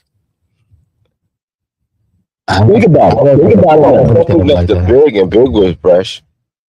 So I never like looked at him and like dress like him or anything like that. No, I never wanted to dress like Puff. Nobody want to dress like Puff. No. But Puff was next to Big, so by default, I'm sure it's expensive stuff. I never want to wear a shiny suit, but I wear Yankees fitted and a Jesus piece today because of Big. So he stood next to tastemakers. You know what I mean? Yeah. So and then Mace came after him. So it wasn't that Puff was the flyers. He was putting the flyers niggas on. But also by proxy, he was fly. Because at least he could recognize who was fly. If you think about Puff, right? He put shit together. But he wasn't necessarily the flyers and nothing like that. But he kind of, like, at a time, when you think about it, because it's hard to remember, because it's like the Puff today, when you think about him before, it was a little corniness store, right? Right. But the thing is, no, everybody thought she was wearing shiny shoes. No, I understand. This is what I'm trying to say. Enemy #1, the video, put out enemy #1. So hard, yo. He looked, the corniness level was at an all-time high in that video. But that's the thing. He's tapped into the culture enough and safe enough for them to fuck with him. Yeah. You're the key. You gatekeep and you open up to what we can sell and what we can get out of the culture. But what's wrong with being a palatable product? He knew that, yo, I'm going to use the product. Street. He kind of, no, well, okay, maybe he wasn't the product. He's not a product. That's what I'm saying. I thought he's not a product. He's really not the product. You just said that it was good. You said it wasn't even him. It was good. He's the salesman, though. Because, okay, I know Big and them niggas, they get fresh, they do all that. I gotta be a little bit more palatable. I gotta be the nigga with the shiny suit and the gregarious, character, so I can get onto TRL. I can get into those rooms. I can get onto MTV. All right, but you know what that does in the interim? What's that? That stops. That has niggas going to TRL, to MTV instead of BET. You know what I'm saying? So now, my black counterpart, they don't get to eat. You know what I'm saying? That's the only problem with it. That's the only problem with it. You're exploiting your culture to give it to another culture when you can keep it inside your own culture. Yeah. You know what I'm saying? Okay. So that's what makes it explode. That nigga took a little break. Nigga. I guess so. I mean, yeah, you got it. It's hard to argue. But it's the bigger play. I mean, coming off the Michael Jackson movie, you know what I'm saying? Watching that, and Mike was like, yo, I want to be on MTV. You know what I mean? He was here already on the VH1 and it touched everything. So it was just like, that was the way to get the bread too. Well, like, no, I was cool because you always going to have beat. No, I think it's still, I think, from a culture standpoint, I guess the goal is to try to, keep your feet on the ground and reach for the stars to a degree. I think, I've been on the ground and reach for the stars, man. You know what I mean? Yeah, it's well said, but it's definitely not saying it's plausible to do at all. Yeah, not saying it's possible. I'm just saying, I think that's what flying feet. I think that's what people want. I think people want you to keep your feet on the ground and reach for the stars, stretch those arms out as high as you can. Because once you are headed for the stars, your feet are removed from Earth, and you get into different things, and you get into, and people want you to fall off the ground. How far are Jay-Z's feet off the ground to bring it 360? Probably pretty far off the ground. Right. You know what I'm saying? And for the people that are seeing it and they calling it out, like, not wrong, but it's like, their feet are on the ground. Yeah. I'm not sure, because how many people, my feet are on the ground. So, but I'm just saying, it seems like the people who have, I keep jumping, nigga. Nigga. Oh, the people who. I keep jumping. I ain't trying to learn, nigga. I'm trying to get my feet on the ground. I'm dying to sell out, nigga. You know what I'm saying? Yo, they'll sell out application, nigga. What that, nigga? Boy, that shit look fun, nigga. Get money. That's what I think. Nigga, right. Nigga. Yo, cool. I'm selling out. Selling everything, huh? Nigga. What? I ain't mad at you. Buy yourself. Cheap too, nigga. I'm old too. Yeah. I'm trying to get it, man. Like, I ain't mad at niggas for getting me money, man. Like, the only thing is that I care how I look. That's the problem. Yeah. Like, yo, if I'm in the meeting with Target and they like, yo, boom, boom, boom, and then it's like, I'm looking at that, right? And I'm like, okay, Budweiser, right? And then this doesn't count as a re-release, right? Because like these are pre-sales, right? So he's gonna go whatever. He's gonna have his number already bought for him. So right? this the thing. I'm looking at it. I've never heard. Maybe you have. But do you remember that there was a little bidding war of things going up about Dame's share of the reasonable? Yes. I don't know what happened to it. I don't know what happened to it either. Nobody knows what happened. Real quiet. If anybody out there in the comments knows, don't stop talking about it. So if anybody knows out there, right, what happened to that third? Please, that'll help the story a lot. Yeah. Right? It's a mystery. That is a mystery. About I didn't even think about that part of it. My phone I don't even have next to me really to even check what happened to it. About that part of it. But it could be a, re-release of sorts if he comes into full control. That mystery third, if you happen to come into full control, it's perfect time. Once again, like I said, I think, listen, the culture wants him to uphold the plan that us here on the ground have. Right? I think that's the issue. Yo, Mario, help me sell out, bro. But once again, this guy has been in the public eye for 30 years. I don't expect him to, at this point, to have. He's been famous longer than than he wasn't. That gives him a pass? No, I'm not saying it gives it a pass, but it is, the reason why. You know what I mean? I'm not saying it gives him a pass at all. No. So, and it just explains it. That's all I'm saying. It explains it, but I just feel like we are so caught up in individuals' net worths and shit like that, and just being in the conversation.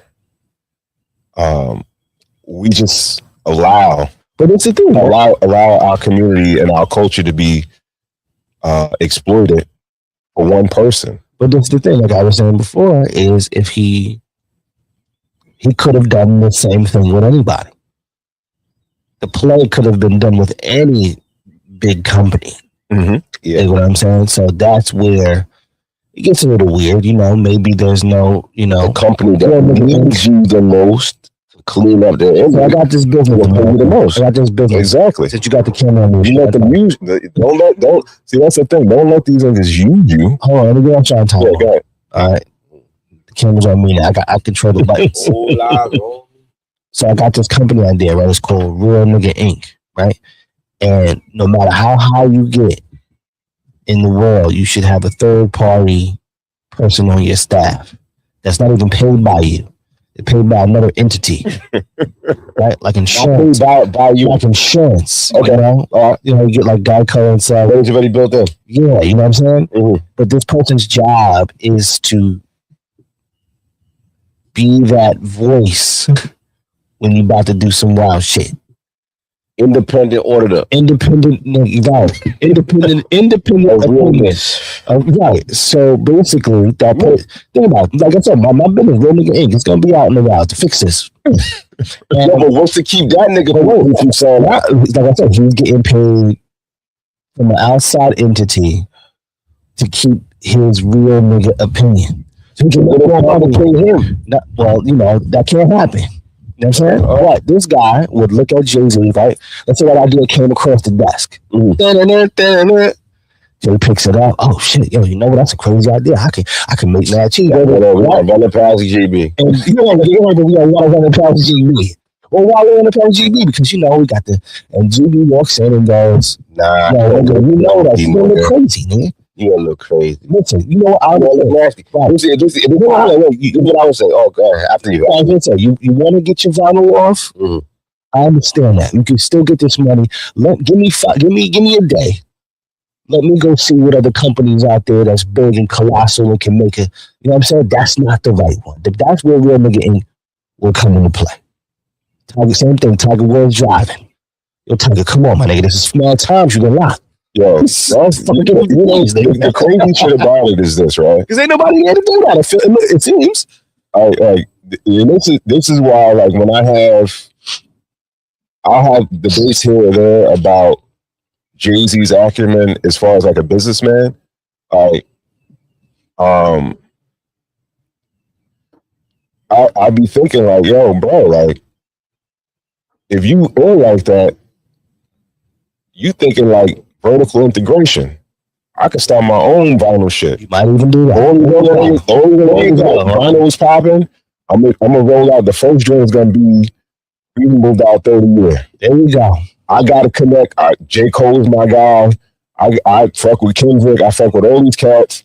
I'm gonna do a vinyl house. You know what I mean? So you see how easy that was? The thing is, niggas gonna fuck with him. Oh, people would follow that. Oh, people would follow that. Oh, yeah, and this one did it and then been mad because he making money off of doing it. Then it got popular again. Like, it would have been like, oh, bro, that's the only thing. Only thing bro, you can't win. It's a good game. Come on. Let's be honest. The only thing that Jay-Z has good going for him is his net worth. Other than that, niggas is like everything that's coming out about him is kind of negative. And the fact that he's a rapper, that's the best thing that's working for him. The world is on his side right now. This is talent too. Everybody's holding on to him because the smut on him the smut on Jay-Z hasn't stuck, right?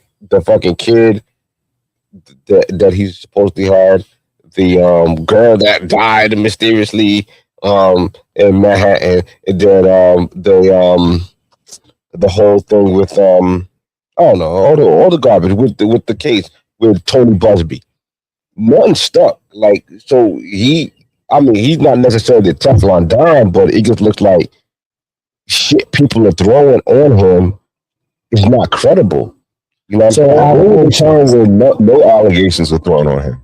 Yeah, but everybody's getting through because it's like everybody chasing ambulances now. So everybody throwing smoke. No. I'm not even talking about. I'm not even talking about lawsuits. I'm talking about social currency. I'm talking about court of public opinion. He's winning all these cases. No. I'm talking about the court of public opinion. Like, yes, he's not looked at favorably. So listen, look in the culture like that right now. Let's just say his publicist. Right? I'm not gonna put myself on camera when I say this. Let's just say his publicist. His publicist could be walking in the room going, Jay, you're down on such and such. You know what I mean? You're down in favor of the black women. He has all that data, all of that. He has somebody working that's looking at, okay, go on. Looking at the full picture. Analytics, absolutely. Analytics of it all. Yeah. And yes, after he signed that, but then again, it's a numbers game. He's probably been in this so long, we're thinking, he's hated. But maybe going with the guaranteed money. Maybe in the over. But those vinyls are bought and sold already. Once again, he could have done it with any other company in the world. Right. Or he could have done what Ryan said was a viable solution, which would have made him even more in the future going down the line. When I look at business, right? Facts. If there's a problem, you solve it. You got the resources. You got everything that's needed to solve the problem. That's how niggas get rich. No, that's how niggas get rich. Exploit problems. Yeah, you don't have to exploit problems. You don't want to know. In the highest, in the perfect world, you solve problems, and you know what I mean. You're a superhero. But in the real world, you exploit problems. If you the exploited the dude that had that medicine that went to jail, that bought the Wu-Tang, he didn't create that. He created the he didn't create it. No, he bought it. He bought it from somebody else. Yeah, then he exploited it. he exploded it. He didn't create it though. This is what I'm trying to say. Okay. The problem was the disease, right? Right. The person that made the cure or the medicine, when they solved the problem, and they sold it. Okay, and then he exploited it. Yeah, he exploited it. So that's what I'm trying to say. It starts with the problem. The problem here is that vinyl is becoming viable these days. Yeah. The streaming, people want something tangible to hold on to. Fact. I got an album coming out. I want to do vinyl. Facts. Okay. This company that's having issues with black folks, that's my main demographic of buyers, I'm going to do a deal with them.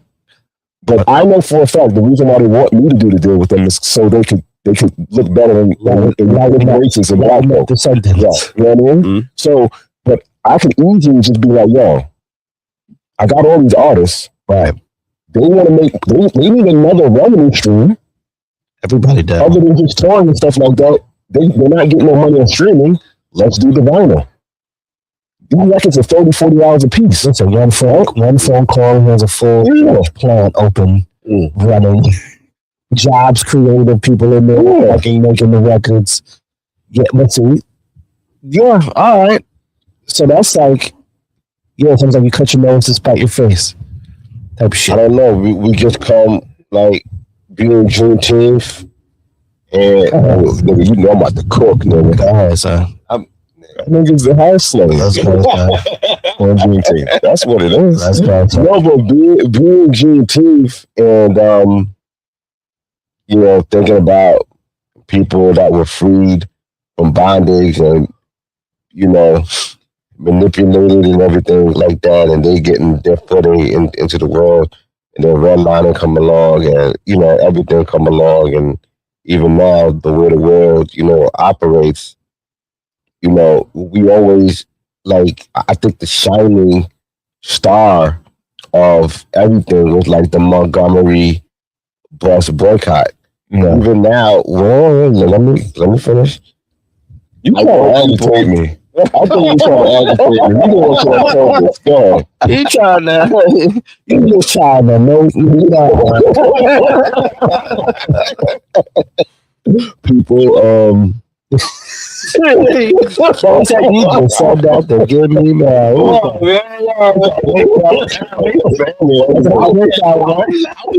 I'm sorry. Okay, no, I'm gonna finish that because I mean what I'm saying. Fuck that. With the Montgomery bus boycott, people are throwing some, the internet age. They believe in everything that they see, AI, they believe all types of bull. As long as a nigga tell you something on a fucking screen, niggas will believe the shit. So now they putting smut on that, but that actually worked. That came off of Emmett Till being killed and his mom deciding to leave that casket open in America and the world seeing that, and they were just like, yo, you know what? Coming off the Rosa Parks, we're gonna stand for something. Niggas decided to fight back. So niggas decided, it was the DEI thing, whatever we feel about it, black people, black women, a lot of people lost their jobs off of that, abruptly. They didn't even give them a little chance or a little runaway or something, you know what I mean? They just cut it off as soon as Trump got back in office. And I don't know, and this ain't a joke that, honestly, I'm a firm believer, I speak with my money. If I don't fuck with something, I don't spend my money with it. There's a lot of things. I got a long line of shit that I don't spend my money on. I ordered some razors for some spots. This shit didn't even cut my cancel this subscription. I'm not paying this shit again. I will give you money, but if you don't give me a good product back, certain people even catering shit. I'm fucking with the shit. I throw shit. So I pay to get some fish tacos, some ill shit, some appetizers or whatever. When they throwing extra fees on shit, and I still gotta go pick it up and I gotta do that, it just feel like it's exploding. I'm not gonna boycott, but I do personal boycott. I don't spend my money on. I'm not gonna speak ill on another business, but I don't spend my money or I don't want to. You know what I'm saying? So just to put it on, niggas wasn't fucking with Target. You know what I mean? So it's like, why he coming back around? And it's like, why you the one to, Now, make the I do think the $1 million question is always product versus morale, right? Where, see, it's easy to cut somebody off when the product isn't great, right? You spend your money on the razors they don't. go to Target, bro. No, I'm just, you're right. I'm not saying you're wrong. You're right. You're absolutely right. But I'm just saying for the general public, it seems that, that's the mathematical equation. When somebody orders some food from a place and it's shitty, it's easy to say I'm not spending my money there no more. Mm-hmm. Now, let's just say you go buy some food. Food is fire. It's convenient. It's right there. Right on the corner, they deliver. But the owner's an asshole. And the owner may fucking, like, not like blacks. Let's just say. I don't throw money there. No, good, because you're a stand-up GB, No, my money's the only way. Like, I'm not going to complain about something and can't move it. I'm just saying, I think that's where a lot of people fall into the. I'll give you an example. Give you a prime example with myself on the camera. Myself, my wife, we have tickets to this concert that he's going to throw. Right? I look at what he, he's dealing with right now at the moment. The morale versus product predicament that I'm in right now. Even worse predicament is I already spent the money already. Right? The even worse predicament is that you're a vinyl collector. No, I'm going to be in Target 8 o'clock in the morning. Then you get no, because you know why? Because I already have the original record anyway. Okay. It's not the original press, but I have okay, the record. all right. Yeah, that's what I did. But you did. If I didn't, no, I'll probably buy it at the concert. Okay. All right. That's my vibe. All right. But I'm just saying, I'm in that. So you're not feeling it? I'm currently. Am I not feeling it? It made people mad. I don't know. It made people mad. How made you feel? How made you feel? It doesn't make me feel away. Let's go. Oh, okay. You know why? Already, yeah. No, because it doesn't make me feel away. It's because I don't have unrealistic expectations of the human being we're talking about. I bought tickets to a man's show that I know has the capability to do things for his financial gain. I'm already wrong already. So that's why I say, I'm already in the red in this whole situation, and I can't take back my wrongs. Right? So you feel like you kind of see where people are. Oh, I can totally understand why people are annoyed. No, that's yeah. Okay. 500%. All right. I could, and then like I said, if it was a real nigga ink on the staff, I'd be like, yeah, it's definitely probably not the company you want to go with right now. Yeah, not right now. You know what I'm saying? You look thirsty. Yeah. Now, for instance, let's say I didn't buy those tickets already. Would that have a damper on my mood to buy them? Probably, yeah. Mm-hmm. Oh yeah. I'd be like, no. Yeah. That's where I'm at. I don't have tickets. Sorry, man. I'm the secondary market where I'm going to pay like $500, 600 just to get into the building. I want to go. Shit, I already got my outfit picked out. You want to go because of the what? I want to go because of the product that I'm going to get. The music, right? Yeah. It's kind of like, the Cosby Show type shit. I want to go, bro. The Cosby Show. It's a great show. But it's I'm conflicted, It's okay because I don't like it, but it's like it ain't hurting me neither. It ain't hurting me neither. You know what I'm saying? So that's where we are, though. Are we training everybody just to go for dough? Like it's all like that. That's how it is. What's the analogy that you said before? You said, keep your feet on the ground and reach for the stars. Yeah, I think that's what people want you to do. Yeah, that's why I fuck with people that keep their feet on the ground. Because anybody who's feet on the ground, your regular folks that's not compromised by money. Like a lot of us are compromised by bread already. My feet on the ground, or care about. They ain't grown, but if you get a shot to me, like you know, like fuck in the world. Also, I think feet on the ground also means from a what do you call it, like a fucking metaphorical standpoint, is to believe in everything that we believe, to do all the things that your culture has set for you to do. I'm just saying, you know, well, conduct yourself. You know, people want you to fully conduct yourself. LL Cool J in the light of the culture. LL Cool J is a man. To me, I feel like in black culture, he's a person that has kept his feet to the ground and reached for the stars. I don't know mud or L. At least as far as publicly. Yo, I mean, it never came out. Nothing. You know what I mean? He did his things. He was in movies. He rapped. He did his thing. He stayed with his wife. He stayed down. He don't got no smart. There's no sidekick. There's no nothing. There's no lawsuits. There's no ill thing coming out from when he was young, doing anything to young girls. The man don't got no smart on his name.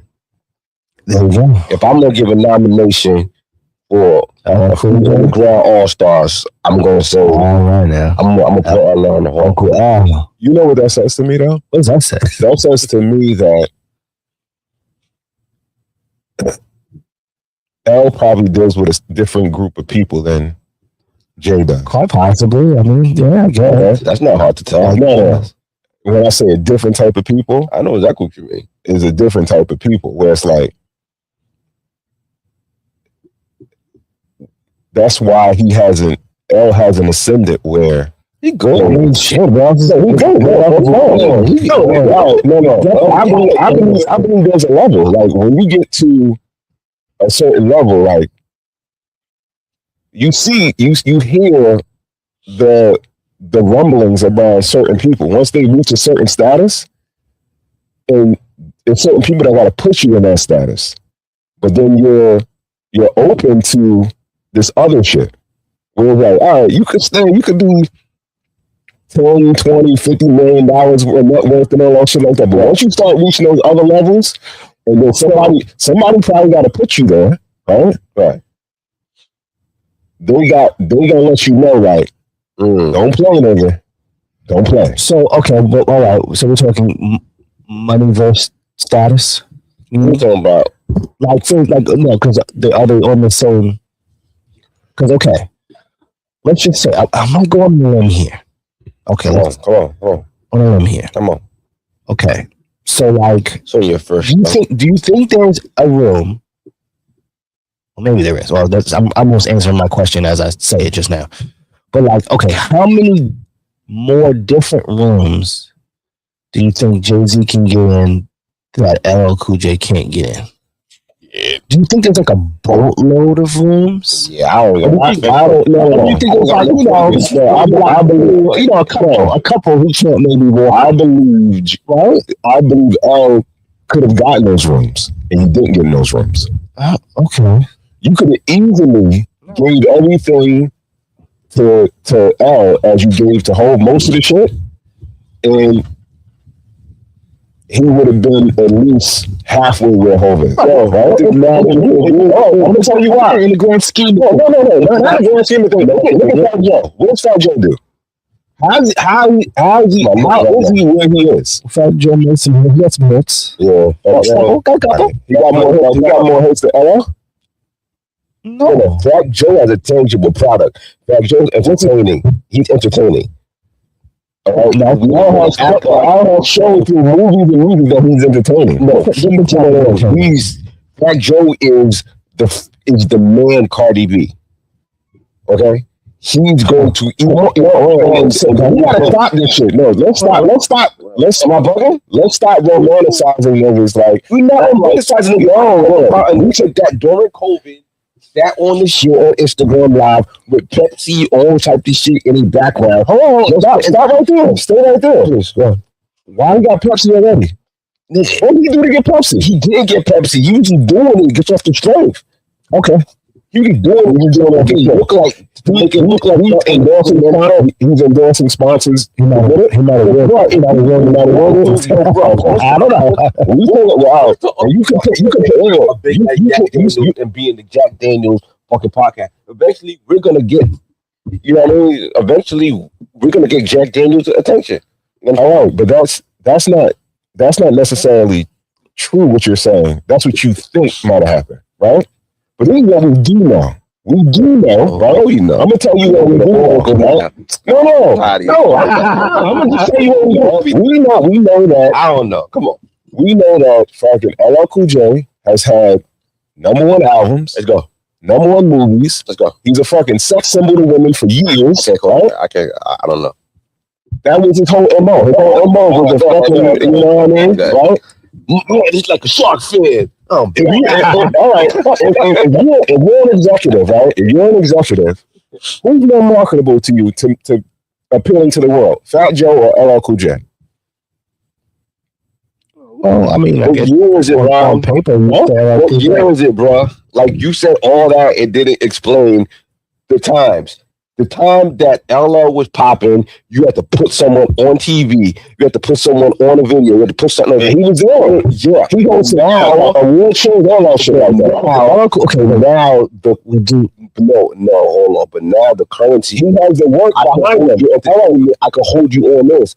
Nigga, Joe got the Joe. Joe wasn't popping like that. He wasn't popping like that. He is now. He's entertaining. Okay, is he really popping like that? He's famous for right. So what's the fuck? When Joe's the king of New York. When Joe he's the king of New York. Fat Joe's the king of New York right now, nigga.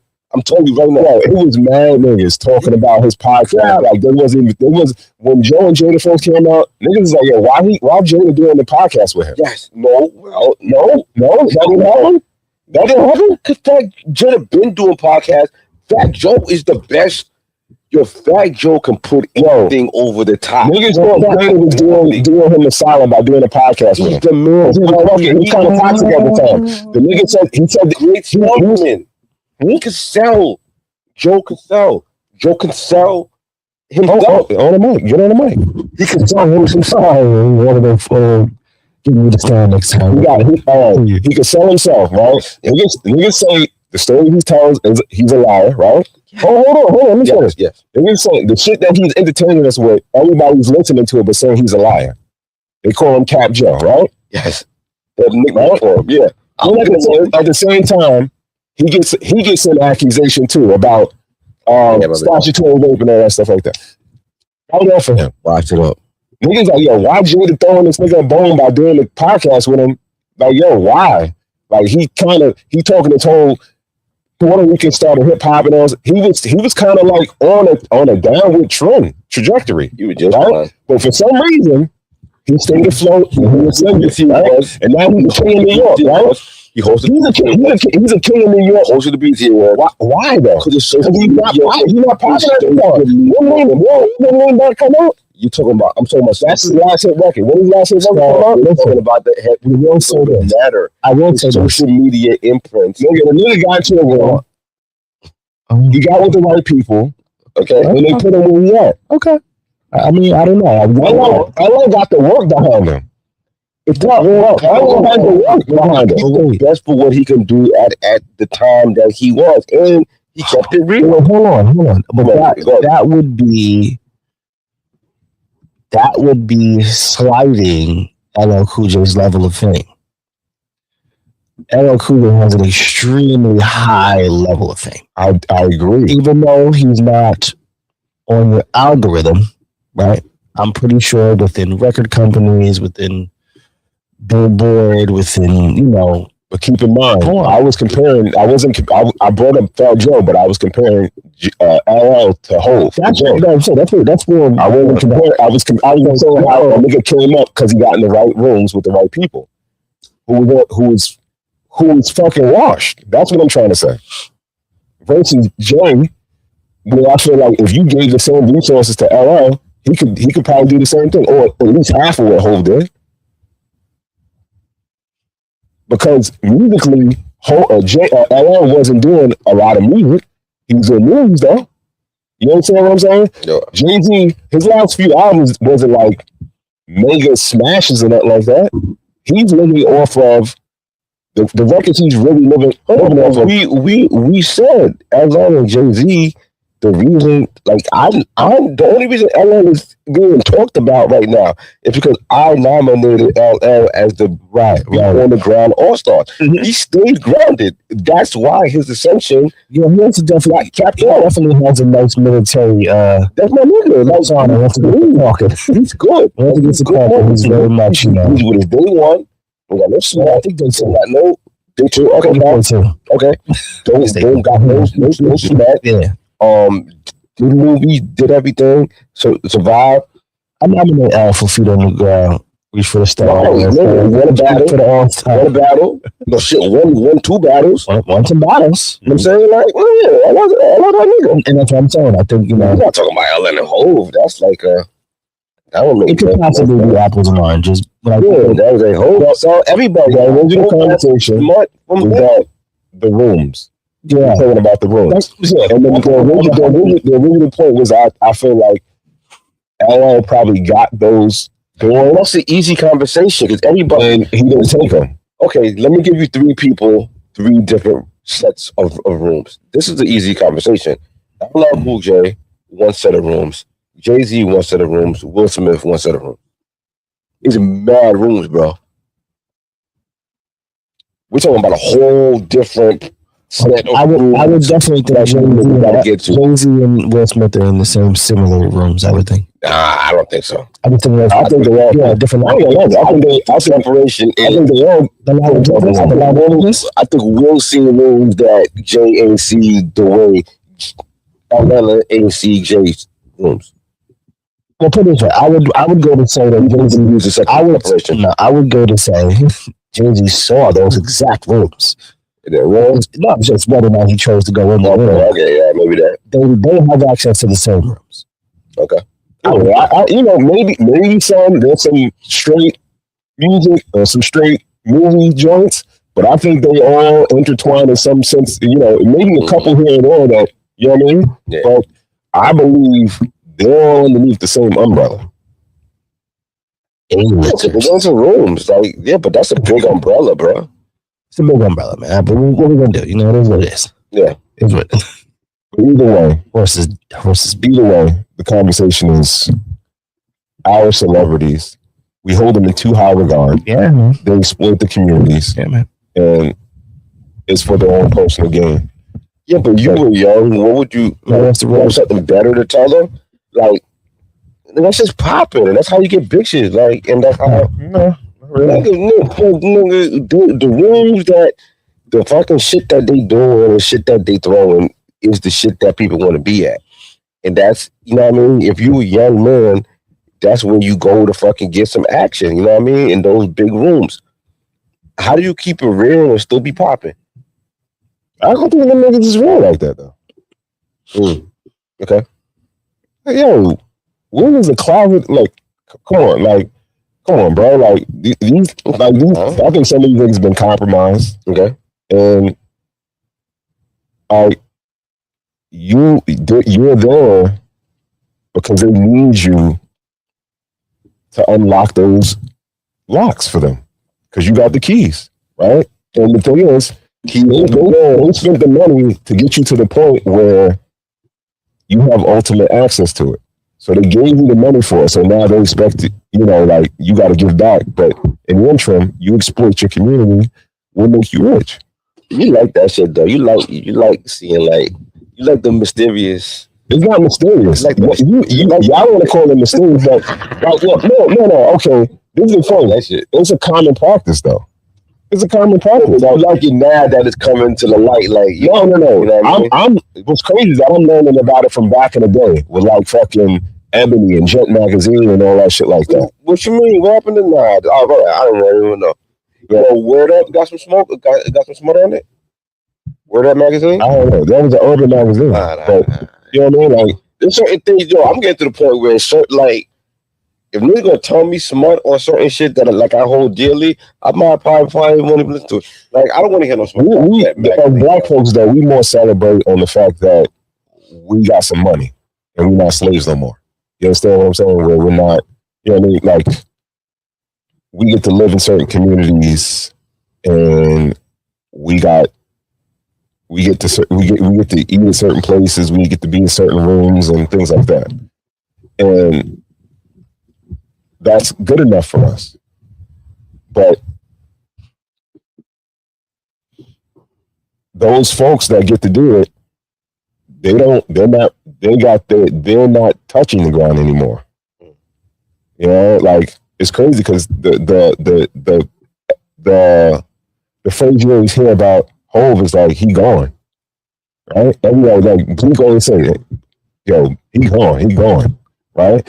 He don't even pay attention to what goes on in our community or in our culture like that. He's above that. I would look at that like with like mental health. Hmm? I always felt like that whenever I heard that was mental health. But the thing is, what happens is that he could do this or whatever, and he could see that, you know how they do the poll on the president, like, and they see like midterm and before, like a couple years in, how people feel about him. His publicists and everybody probably telling him like, yo, that's what I just said. You said it, right? Yeah. But basically, you can't tell him he not still popping if his concert about to sell out. Well, you know what I mean? I feel like you don't live like that in your own world. Like, yo, you grew up in a neighborhood where you would go to a certain park, right? And it's like, at a time, that park meant everything to you. And what everybody that came to that park, like, your status was that park, right? Then you started seeing more of the world. And today, you care less what people are saying about you at that park. You know what I mean? But if someone came to you and was like, yo, you know, people are saying this and this about you at the park, you'd be like, okay, well, I gotta do what I gotta do, because I'm in a different place in my life. Like, I have more responsibilities and all that.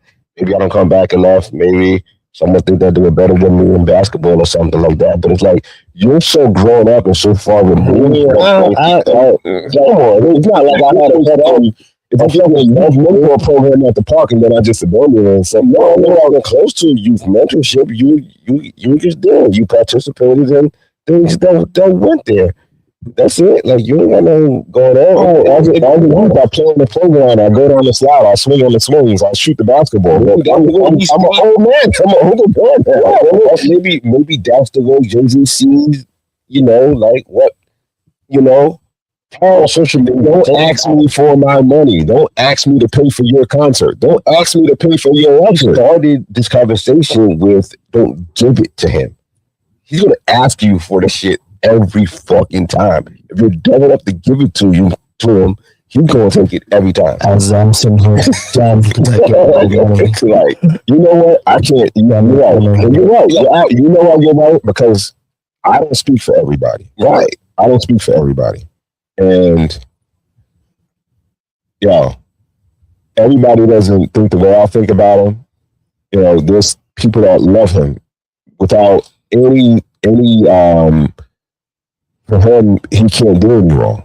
You understand what I'm saying? There's a lot of people that say, yo, it doesn't matter what he's done in life. It doesn't matter what he's done as a man or a musician or whatever. It's like getting money. His life is his life. We will never understand what it is to be his life or to be a bum's begging for a fucking quarter's life. We don't know what the fuck he has to do to fucking keep this shit going. He probably got 200-300 people that he's like on the payroll. I can't care about that. I don't care about that. I don't care about it neither. Oh, like you saying it like no, I'm just shooting nigga bail, like shooting bail. I'm like based in reality, like you say you up $2 billion, right? What else kids you got to starve? I ain't doing it like what you know an evaluation. You must not like, you know. Nigga got that shit in big bag. I hear you. Either way, who's reduction? Either way. I don't care. It doesn't matter what you got. You don't have to exploit your people. That's just the bottom line. That's the bottom line. Especially if you got the money, you don't gotta exploit your community no more. Especially for like one album or some shit like that. Like, come on, bro. I guess you can do better than that. We blaming the people for getting their money and victim blaming. Yeah. All right. That's the rap. Yeah, I think that's a Yeah, we hit the 2 hour. And I'm gonna buy this shit, and I'm gonna make this thing here. I'm gonna make a decision. Guys gonna come out and be like, hey man, I got my copy right here. I will snake you, and then I will give you the money on the back. There's no coming back, yo. That's what they do, though. Honestly, I feel like, I think a lot of these cats will, like, even like white people, like, yo, you say some shit? All right, let's buy that shit, and we gonna put your whole like activism shit to the test. I can't hide. See if you take money. Most niggas will be compromised by the money. I can't hide. Look, We'll be compromised. Huh? I work for the rest of my life. I'm gonna go fuck. There's certain companies I'm not buying. I'm not letting buy my shit. Like if Barstool came to me with any money, I'm not selling them fucking niggas. Like it's certain niggas. I don't care. You be mad at me, but I was like, well, no, I'm not doing it, yo. You know I'm not gonna be mad. I don't agree. You know I'm not gonna. Certain niggas. Yo, you just holler at me first though. Yeah, shout out. This money. Man, what do we feel about everything that's getting drunk and smoked over there? Good night, man. Let's start with the whiskey. Of course, Maker's Mark. It's a staple, whiskey staple. You know what I mean? Like that's one of those brands like Maker's Mark, Jameson, Buff. I guess you could say like a shoot. Yeah, every time I drink Mark, I tell them I think about when whiskey staples. We overseas for the Donnell joint. We got a couple of makers out there, right? Yeah. Who bought that? How do you do it? I had two. Oh, you bought two of those. Okay, yeah. I got two. Sure. We had them on the table. We drank. We drank good, like all night. Yeah, off of the maker. How do we do with stuff? How do we do it? It's yeah. And if I would say to anybody, if you're like a new whiskey drinker, you like bourbon or anything like that, right. Maker's Mark is definitely a good joint. Mm-hmm. Shout out to the New York Knicks, everybody across the world. Go pick you up a bottle. Support the New York Knicks and their first championship in 53 years. Let's go. Shout out to them. Let's go now. And shout out to the cigar that we smoked. It was the Alec Barley American Blend. Yeah, I would say that a nice, good cigar. Yeah, especially like it was a good pairing for. Yeah, if you're a new whiskey drinker, a new whiskey bourbon or whatever drinker, and you're a new cigar smoker, that's a great combination. Right. Not too. It's a very mild cigar, very very smooth smoke. You got some nuttiness, pause, some wood, a couple of floral notes in there. On the church, it's a good smooth smoke. Yeah, on the church. So yeah, pick up the Maker's Mark, pick up the Alec Barley, the American Blend at your local brick and mortar tobacconist or whatever. Yeah. Yeah, that's definitely the cigars and whiskey stamp of approval. Anybody got any words like on some Father's Day shit, like, Father's Day weekend, we're gonna be chilling. I start first, yeah. Shout out to all the fathers. Start there. Word. Ski. It's a journey. Okay, that you can never take your foot off the gas. And I know you get tired, and I know sometimes you think it's a thankless job, but it's an important job that we got to show up every day to. And for myself, it's made me better. I couldn't see life without him. Now at this point, you know what I mean? Mm-hmm. And I wish every one of my guys out there who are, doing the father thing, peace and love, and maybe hopefully something special comes of your day. You know what I mean? Everything else can be found at cooluniversity.com. Oh. All right, UGB, what you got to tell? Yeah, fatherhood. Been a father for a minute. I know I say this at the same time, every year, but I think lately, like, I've been kind of being a father of an adult child, or an adult kid of yours. I think that's that's trying. You know what I mean? Because now you're guiding a young adult who can make their own decisions, and your authority really isn't there anymore. So now you have to guide with different muscles. So it's equity at that point. You have to just pass. It's more. You almost got to become a different person. It's an advisor. Equity you put in already that, Yeah, no, but that's gonna give you like, it's almost like, yo, cool. I ain't gonna lie to you. It's like kicking and pushing. That skateboard gonna run out of gas after a while. When it run out of gas, you gotta find new muscle to get that skateboard going again. Yeah, to get that skateboard going again, because it's a different joint. Because it's like you just can't be that voice on the phone. You can't be that voice. You can't threaten. You can't withhold money. You can't do nothing. That person actually has to value your opinion and think you're on their side, and almost allow you to let you, take them to the last, to the next level. Because a lot of people don't like their parents. You know what I mean?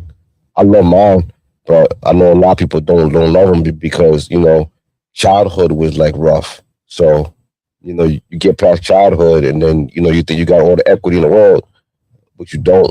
You're just starting again. So yeah, just take your time, relearn, even yourself, and revisit your mistakes. I know that we can sit high up on the hill. We ain't make the mistakes in 20 years, so it seems a little weird. You know what I mean? That people are making those mistakes, and you could be real critical of them, but yeah, take your time, use your patience. You know what I mean? Use different muscles, use more empathy. Instead of totalitarianism, whatever. You know what I mean? But yeah, Father's Day, man. Yeah, man. Yeah. How about you? I would just say to all the fathers, just realize that kids are always watching. I'm a regular guy, and I'm not leaving my kids like $1 trillion or something like that. So I'm really thinking about what my impact will be on this world before I leave, and what I could leave for them, other than like maybe a crib with some money or a few dollars or some shit like that. So try to leave some impact on it that your kids can be proud of when you're gone. You know what I mean? Not just a couple of dollars. You know what I mean? Take up a cause, do something in your community. You know what I mean? Shit like that your kids can be proud of, to say that you're their father. And I guess I can end with that. Yeah, word. All right, so shout out to everyone tuned in on YouTube, on Facebook. Please remember to share so we can get more people to tap into the conversation. If you're not subscribed to the channel, please do. Cigars, the Ensign Whiskey Podcast. Again, Cigars, the Ensign Whiskey Podcast. Remember to like, share, subscribe. Hit the bell for notifications so you know when we have new content coming out. All right, and if you don't follow us on IG, please do, at Cigars Whiskey. Also, shout out to our sponsor. Sorry, I hit it at the end. Moods by Michelle Rose. We have a custom Cigars and Whiskey candle that you can pick up. You can check her IG, moodsbymichellerose.com.